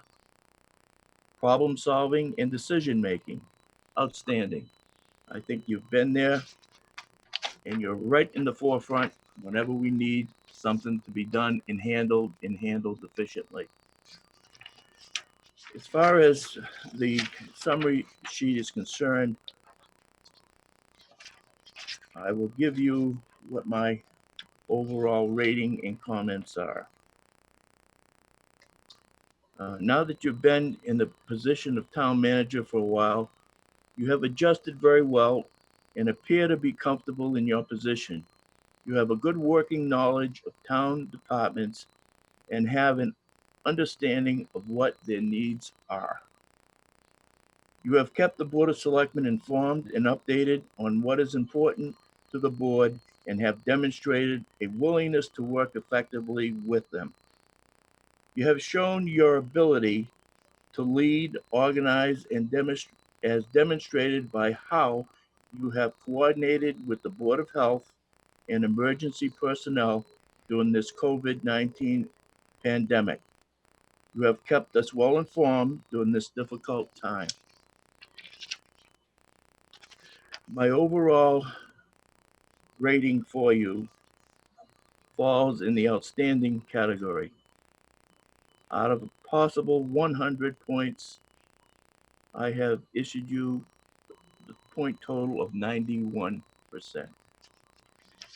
I continue to enjoy working with you, and I hope that you will get us through this pandemic the best you know how. And it's thankful to know that you have a background in medical services. That is a big help. You have worked very well with our local Board of Health, with the State Department of Health, um, with local officials who are involved in the pandemic on a regional basis and a statewide basis. I think it's very important that you continue to keep us informed as you have been. The information that you provide to this board is very important to us as we all care about the effects that this has on our residents in this community. And also, I just want, as an aside, mention the fact that we are now entering a period of very difficult times. Health of our citizenry is very important. Secondly, the economics is important in that order. Once this is over, we are going to be facing very difficult financial times. And what we need now is strong leadership to guide us through the financial difficulties we are going to have. Over the years, as a member of this Board of Selectmen, I've gone through recessions, gone through hard times, and I've seen what can happen to public services based on insufficiencies in the budget. And it doesn't take a genius to see that the state is losing important tax dollars. Sales taxes are down. Lottery is down. We depend on state aid. Locally, we depend on our sales tax. We depend on excise tax. We depend on property tax. We depend on permits, permitting fees, licensing fees. All this is going to have an effect on our local budgets as well as the state and federal budgets. So we are going to be facing difficult financial times ahead.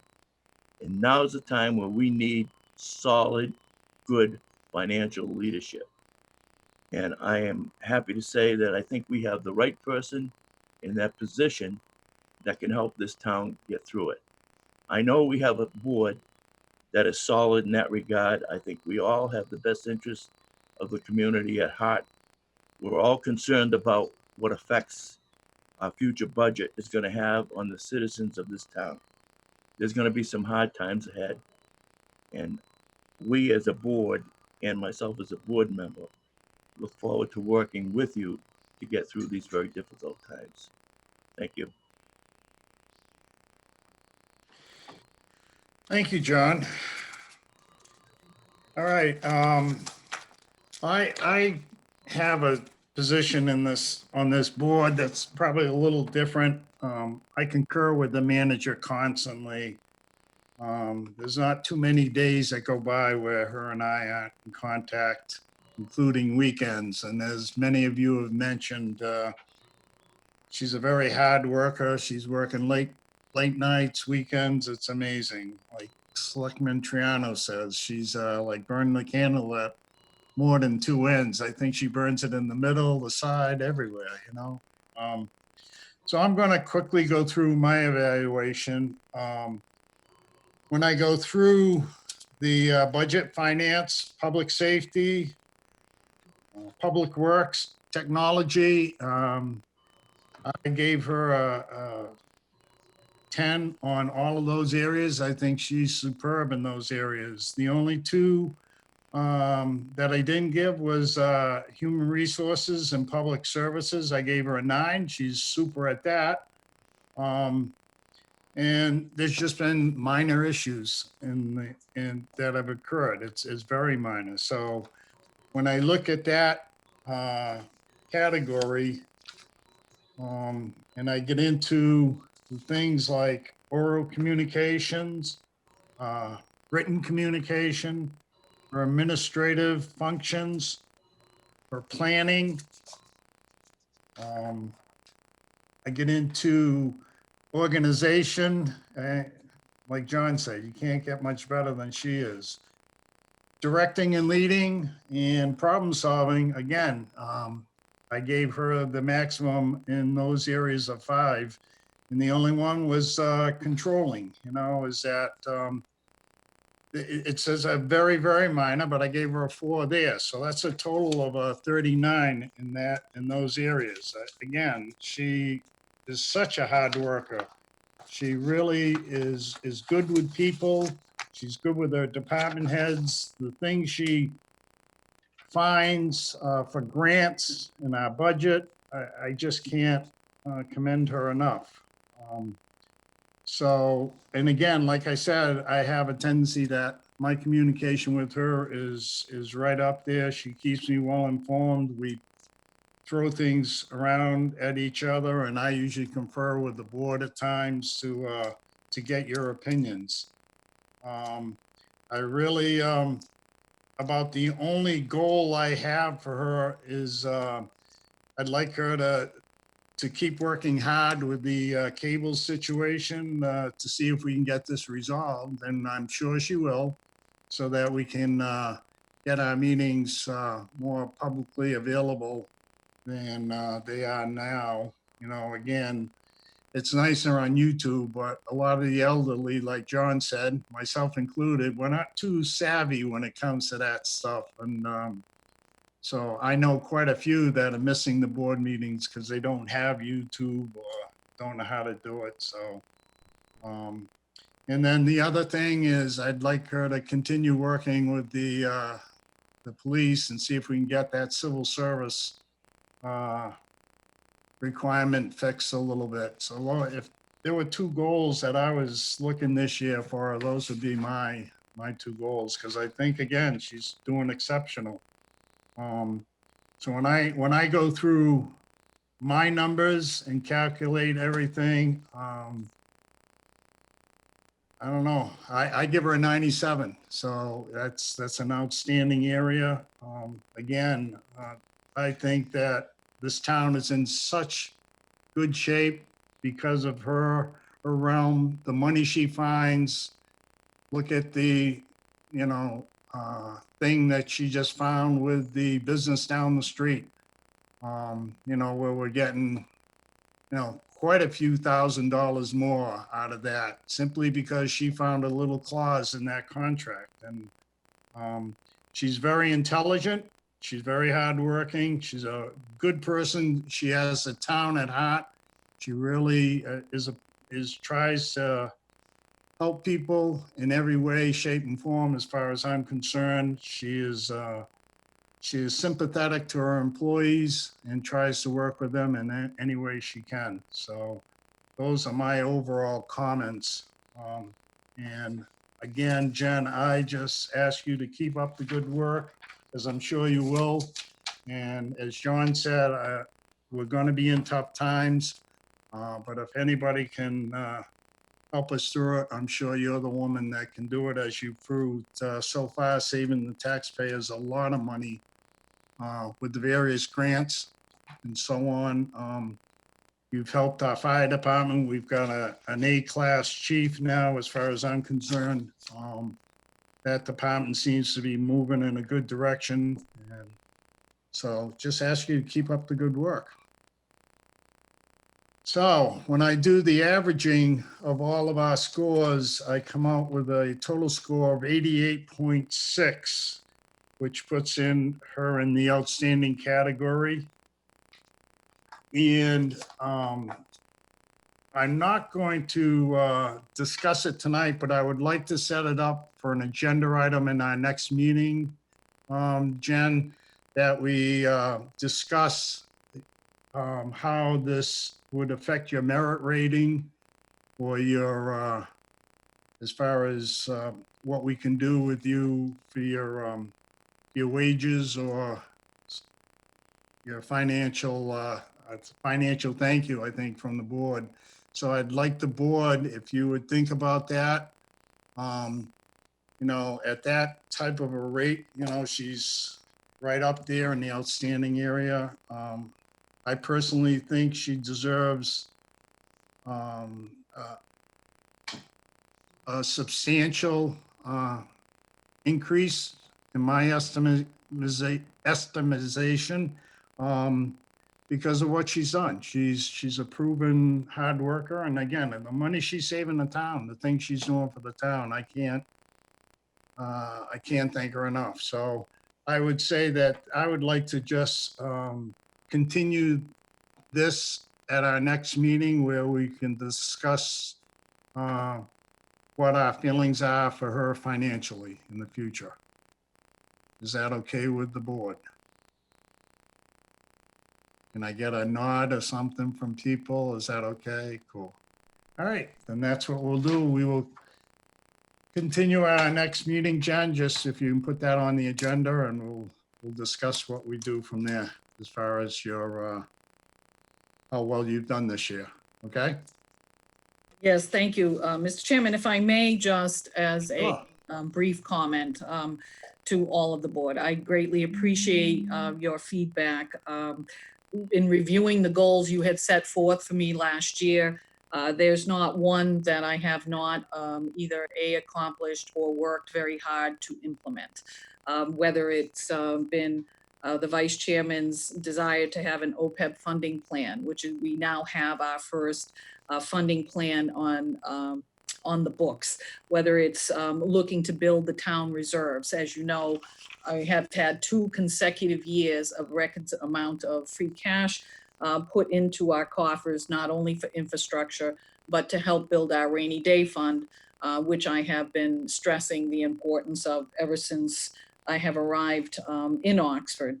Looking at fixing our compensation plan, and making sure that it is not just fair and equitable within the steps, but also across the different levels.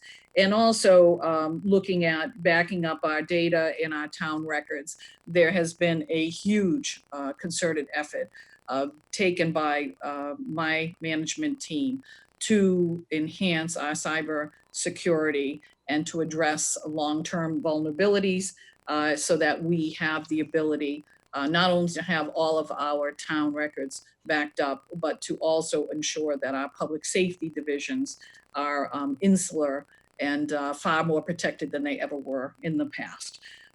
As far as uniform things that go across the board, I just like to remind the board that at least for 3 of you, the master plan implementation was extremely important. And as you know, we have taken a lot of that one-time revenue to actually work on those specific items to actually put our master plan in place. And that has required an awful lot of public forums. It's required building public consensus around specific types of projects, whether it's feasibility studies, whether it's addressing dilapidated buildings, whether it's bringing people downtown.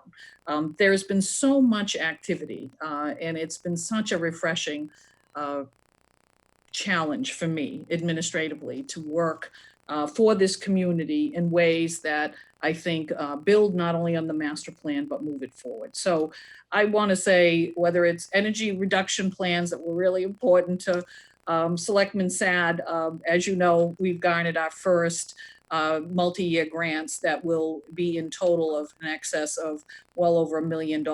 And that has come through specifically taking your goals and making them my priorities on behalf of the townspeople. So I want to thank each one of you.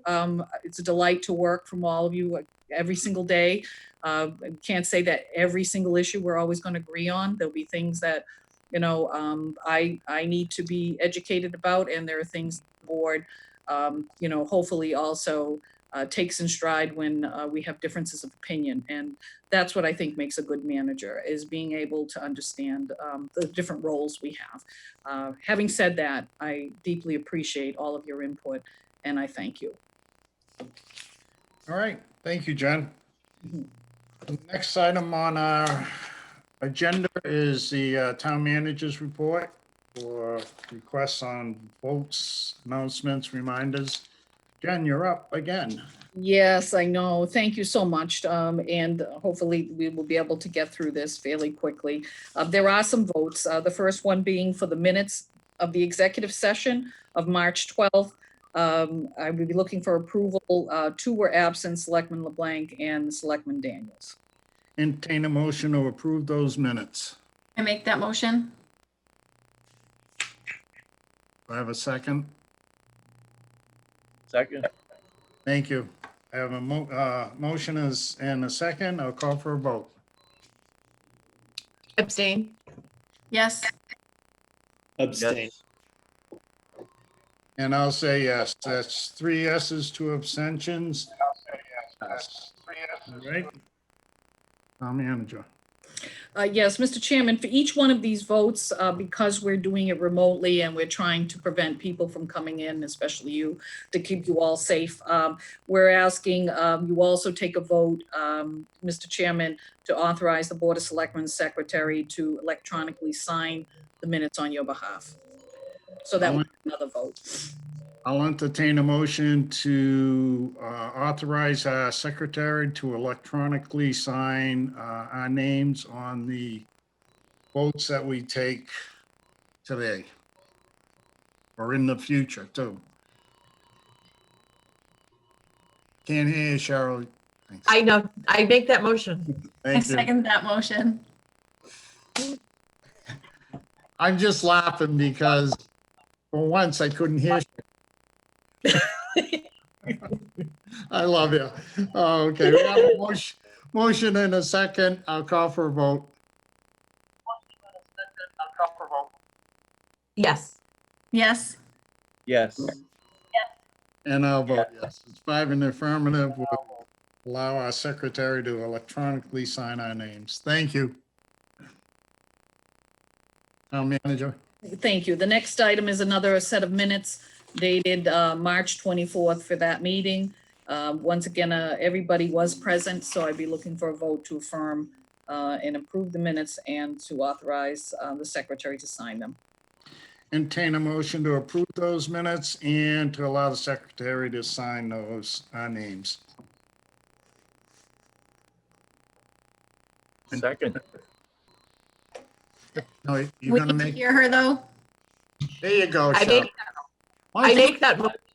I second that motion. You can leave it on. We don't mind you I'm hearing. gonna have to. I'm gonna have to. All right, I have a motion and a second. I'll call for a vote. Yes. Yes. Yes. Yes. And I'll vote yes. 5 in the affirmative. She can sign those. Approved. Thank you. The next item is another set of minutes, March 31st. All members, once again, were present, and we would be looking for approval and authorization to sign electronically. I'll entertain a motion to approve those minutes and approve the secretary to sign our names electronically. I make that motion. I second that motion. All right, call for a vote. Yes. Yes. Yes. Yes. And I'll vote yes. 5 in the affirmative. We have approved those minutes and the signing. The next item, Mr. Chairman, has to do with the Hannah Harwood Scholarship Fund. We recently had some correspondence from the Oxford High School counseling department. The secretary, Leslie Sullivan, had asked if there was any way that we could extend the application period for the Harwood Scholarship Fund. She was requesting this because the schools have been closed since March 13th. However, I did impart to her that the actual application acceptance time began on January 1st, and we have received a number of applicants for the actual scholarship. In order to extend the period of time, the selectmen would have to resend the scholarship information to the schools, send an updated announcement to the local media, and update the website and the social media. Had we had no people actually submit actual applications, I would probably recommend that we go back out, but I think we've done an excellent job in conveying this long in advance before the pandemic. And so my recommendation would be to the application deadline closed April 1st as originally announced. Okay. That's up to your discretion. All right. Well, I would entertain a motion to keep the Hannah Howard scholarship application to April 1st, 2020 as originally announced.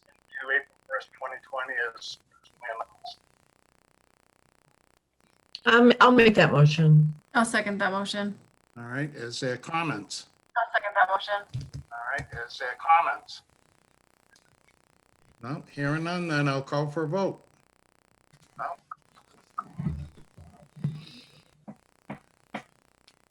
I'll call for a vote. Yes? Yes. Yes.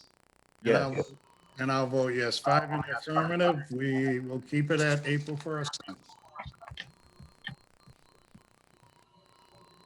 Jen, you're not on. Thank you, so sorry. The next item has to do with the fact that the animal control officer, Kelly Flynn, has been in touch with my office and wanted to apprise the board that she believes that we should actually set up a time period for a potential dangerous dog hearing. This has to do with a dog named Ruby, and our ACO Flynn has understood that there has been an altercation in the month of March, and the dog had been already deemed dangerous by this board, but in pursuing the matter through the Dudley District Court, she felt that she was, it would be behoove the board to think about another public hearing. She has some recommendations on how she thinks the owners could actually be more responsible. And because we typically do this as a remote hearing, she believes the dog owners may have difficulty in participating in the hearing process. So she would like you to actually schedule a hearing at a date to be determined in the future once we resume in-person meetings. But she didn't want to be lost in the shuffle. She still believes we should have a hearing. It's just that it would not be a remote hearing. She's asking for a motion so that the board would be able to revisit it as an in-person. Okay, I'm going to entertain a motion that we set a dangerous dog hearing for Ruby. Future, and we can have in-person meetings and the public can be presented. I make that motion. Second that motion. Moved in second. Comments? I'm not familiar with this case. Is this dog at home with the owners? It is. It has more to do with the dog being walked. One owner seems to be able to be more responsible than the other owner. So I think the animal control officer wanted to make some recommendations. If she felt it was extremely dangerous, she would have called for it to be a remote hearing, but she just wants to at least put it on the radar so she can make those recommendations and come to, it's not a person bite or anything like that. It has more to do with when the dog is out and sees other dogs. And the one owner wants to be more responsible than the other. And so I think the Animal Control Office is looking for guidance from this board to help frame the conditions of when the dog shall be out being walked. Okay, Mike? Yes. Yeah, that was kind of, I was concerned if it was another incident. And that I was concerned with the same thing, as long as the neighborhood is safe and individuals are safe. Is there something, a confidential memo or something that we can get with more information from the dog officer on this, animal control officer on this? I, Sure, in your packet, I believe that you have the Animal Control Officer's complaint logged on March 2nd. I know it's a big packet, so take a look at that, as well as information related to the specific pet, and also a summary of what actually transpired. Yes, my Along with apologies. background. I Sorry. didn't No, get no, that that's far. okay. that's okay, Mike. No apologies needed. All right, Mr. Chair, if I may. yes, please. While I certainly don't have a problem with waiting until we can do something more in person, I am a bit uneasy in knowing that the dog is still in their possession. Not that I want the dog in the shelter, because I certainly don't, but they clearly have disregarded our rule for the dog being out in public with a muzzle. So while I don't believe that the dog will bite a human, if they are disregarding our order for the dog to be on a muzzle in public, what's going to stop them from continuing to disobey that order just because it's inconvenient for them to have a Zoom meeting and they need an in-person meeting? Good question. Town manager? I'm only taking my cue from the Animal Control Officer. I think why don't we follow up with her and find out if she feels that she can approach them to maybe even do a call-in relative to the hearing versus remote participation via video, because we can do that. They could be on the line and listen. So why don't I try to vet that a little bit more? This was a request that came through the department head, and I think, why don't I go back and ask her that, so we can table the motion until the next meeting, and maybe she can provide us with that. I think that's a good idea. All right, so we'll table this motion till our next meeting. Okay, all right. Jen? There may be other indications that I'm not aware of. Next item is just to let the board know that the tax bills for the final part of the year have gone out.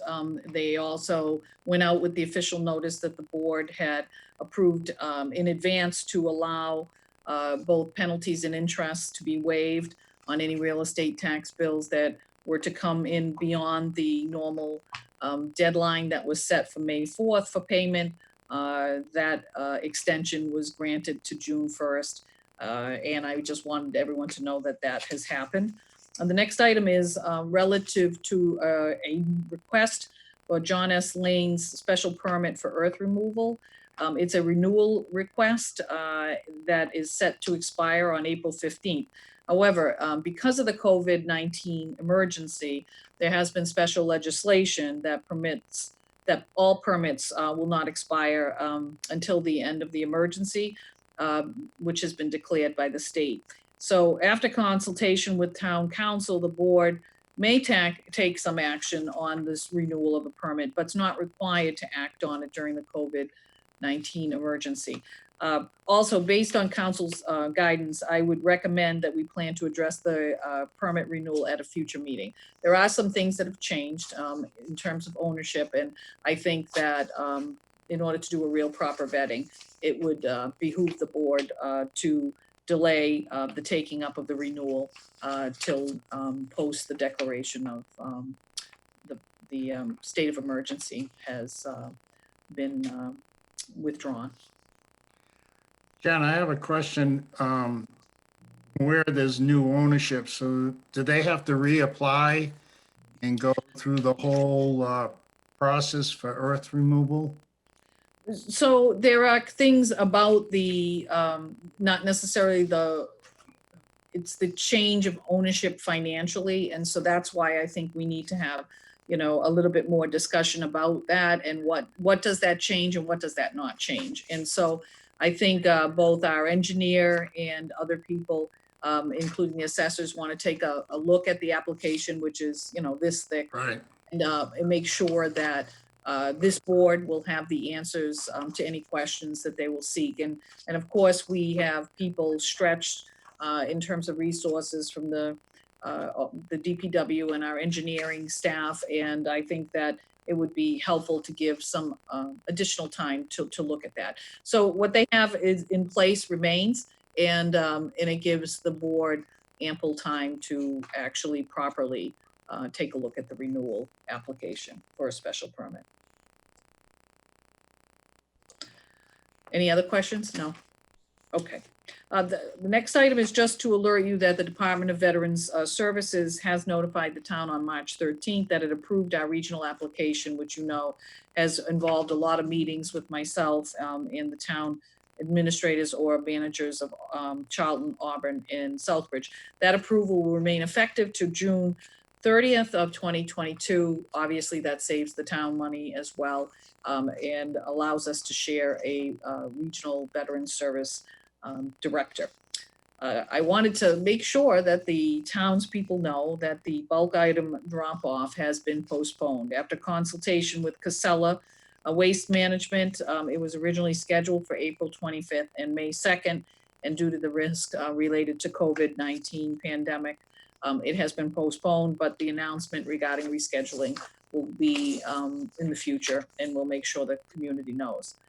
On the other side, Rocky Hill Waste drop-off has actually opened, and it opened on April 7th, although after all the rain we had yesterday, I'm sure it's a mess up there. So the hours are from Monday to Friday, 8 a.m. to 3 p.m. and then Saturday, 10 a.m. to 2 p.m. And we just want to remind citizens that it is really for waste yard waste only, which is leaves, grasses, branches no bigger than 4 inches in diameter, not longer than 8 feet. We're asking people to adhere to the social distancing protocols. We do have staff that are there, and they will ask for any kind of supportive information adhering to the social distancing protocols as well. I also wanted the board to know that we had a resignation of one of our election workers, Rosalie Allen, on April 13th, 2020, submitted her resignation letter. We really want to thank Ms. Allen for her many, many years of service to the town of Oxford. And I'm sure we're going to have a busy election year, so we will miss her. The rain barrels, which were very popular last year, the date to order the rain barrel has been extended for any family or home to May 25th. And the cost, of course, is $69, and the pickup is scheduled for May 30th. And my final pitch is to remind citizens, we need you. I have openings on the school committee, and we have openings on the bandstand committee and the zoning board of appeals. And I also have been alerted today, we have an opening from a resignation, which I have not brought forward to the board yet, on the personnel board. All very, very important roles to play in our town. And while people are managing to think about what's really important to their lives during the pandemic, I would hope that we'll get some additional people to step up and think about serving the town in these roles. You can certainly contact my office through manager@town.oxford.ma.us to get an application, and hopefully we can get you on board. And that would conclude my manager's report for this evening. All right. Thank you very much, Madam Manager. So that leads us to Selectmen's requests. And we'll start with our wonderful Selectman LeBlanc.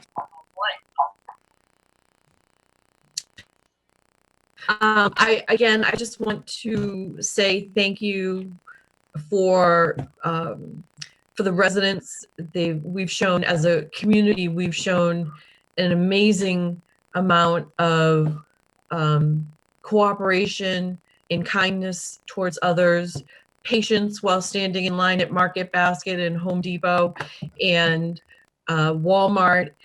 And I think that as a community, we've done an amazing job. Thanks to much of the leadership through the town manager's office and to town manager Callahan, and also to you, Chairman LaMarche.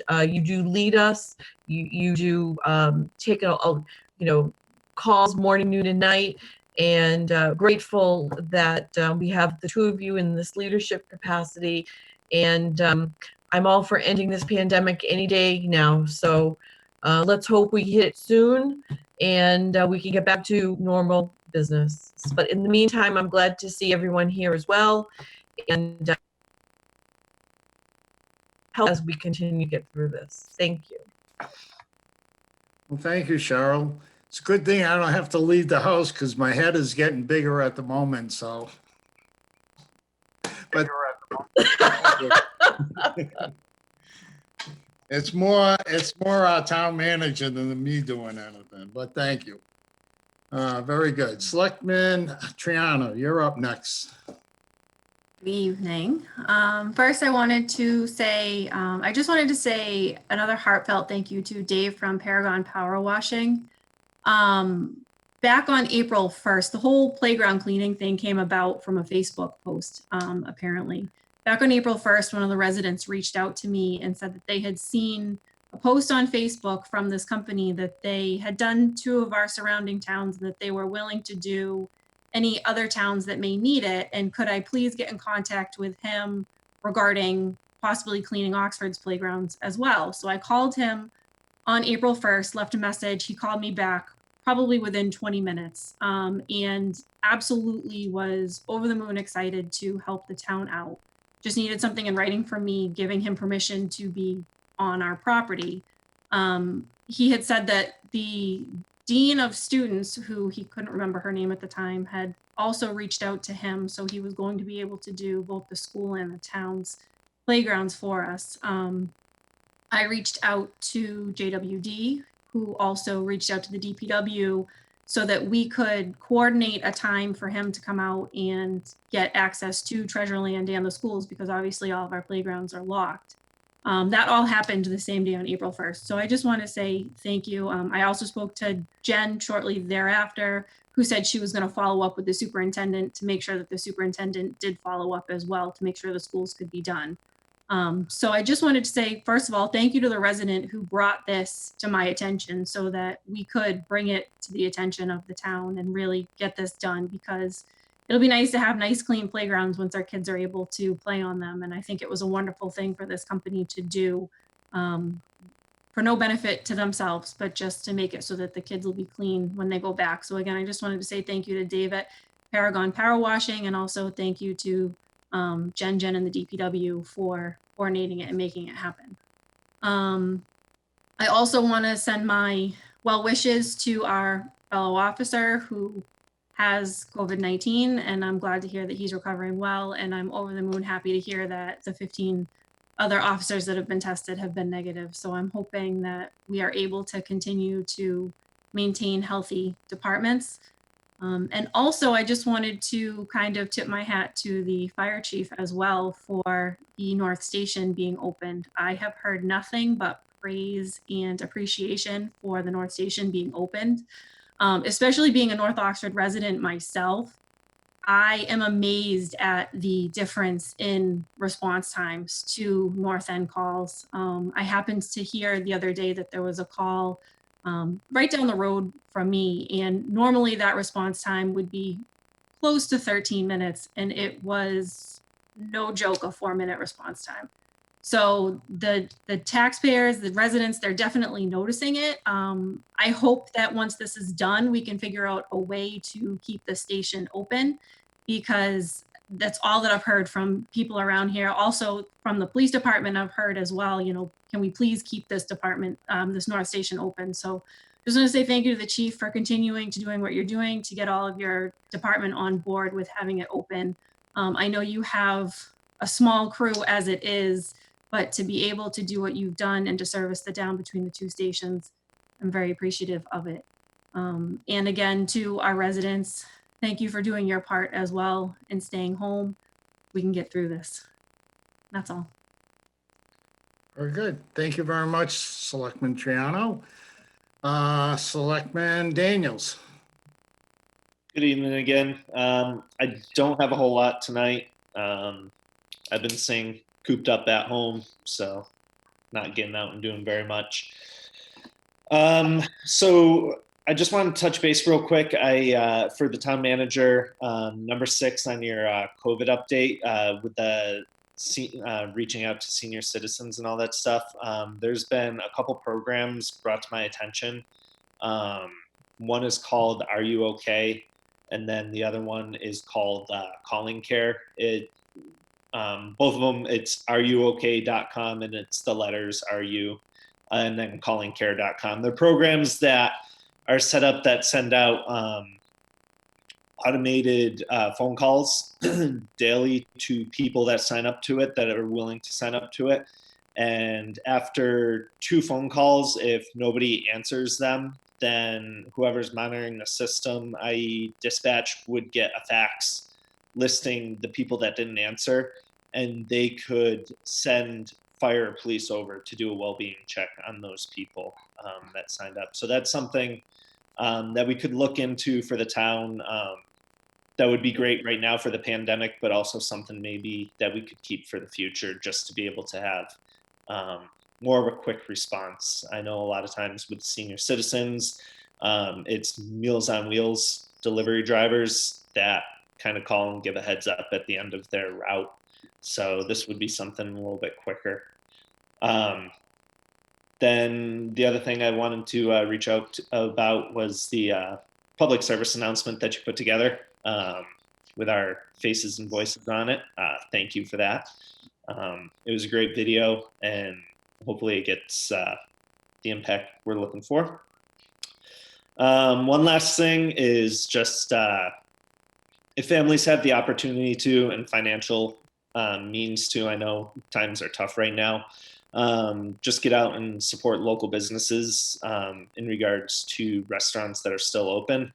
I'm starting to notice some restaurants in town that are closing due to lack of business. I know it's tough, but the ones that are still open, if you can pick one day a week or every other week or something, and try and order out to support them. But other than that, great job to all the first responders, town officials, and everything that they're going through right now. Very good. Thank you, Mike. Selectman Sad. John, your mic's not on. There you go. Thank you, Mr. Manager and Mr. Chairman.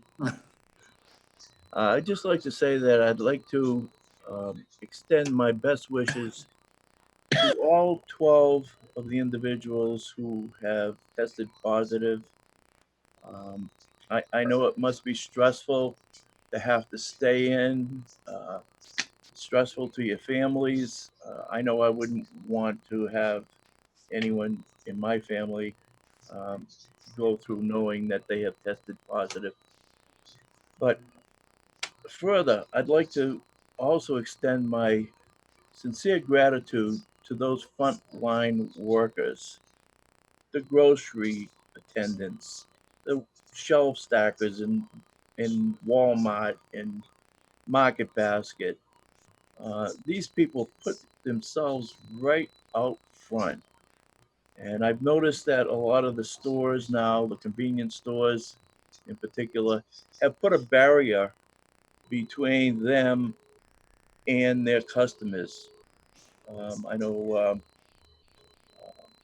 Walmart has some of the convenience stores. Cumberland Farms has a shield in front of the counter. And I think that's good that the businesses are taking that extra step to ensure that their employees are working in a safe environment. I'd like to extend my appreciation to fire, police, EMS, and our Board of Health Inspector, Town Manager, everyone who has been working closely with this pandemic. Um, I know there's a lot of mixed messages out there. You know, every time you turn on the news, you hear different things and you don't know what to believe. All I can say is, when in doubt, listen to the professional medical staff. They know what they're talking about. They should know what they're talking about. And I would prefer to listen to whatever they suggest in keeping us safe prior to listening to someone who is giving you mixed messages. So be safe. We're all supportive of everything that you people have done in keeping the faith as far as watching out for your safety and the safety of others. Please be safe. Thank you. Thank you, John. Well, I'm not too long. I think we did this the last time, Jen.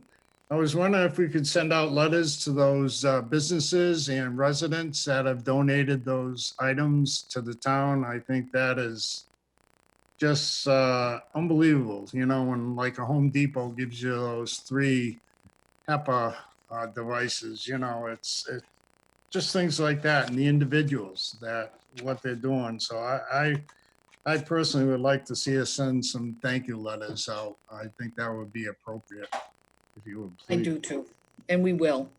Thank you. And then, not to be redundant, but you know, it's such an awful time. You know, I know personally, I have people I know that have contacted actually in the family and all, that have contacted the virus. They're doing okay, but it can be a stressful thing for families, like I said earlier, and everybody. And I really do worry about our police, fire, EMT people that are right there. You know, you don't know who you're dealing with, what they got. Cannot, like the rest of the board has stated already, thank you enough. Thank you to our nurses, the people working in the basic supermarkets and things like that, because we still have to go in there and eat. So I think people are getting the idea, what Jen did and her other employees that put that advertisement together. I think that's great, you know, to put out the word that all of us, and that's what makes this board so well. So to me, very fun to be on, is the fact that we have a good board of people that really are concerned for the residents of this town. And the board proves it, and our employees have proven our resilience. So thank them a lot. I don't want to go on and on. I think that's all I have. So with that, I would entertain a motion to adjourn. I make that motion? I second that motion. Okay, I'll call for a vote. I second that motion. Okay, I'll call for a vote. Yes? Yes. Yes. Yes. And I'll vote yes. 5 in the affirmative. We're adjourned. Thank you, Lauren, for staying with us all this time. And thank you, board members. It was really nice to see your wonderful faces. So stay safe and be careful out there. God bless.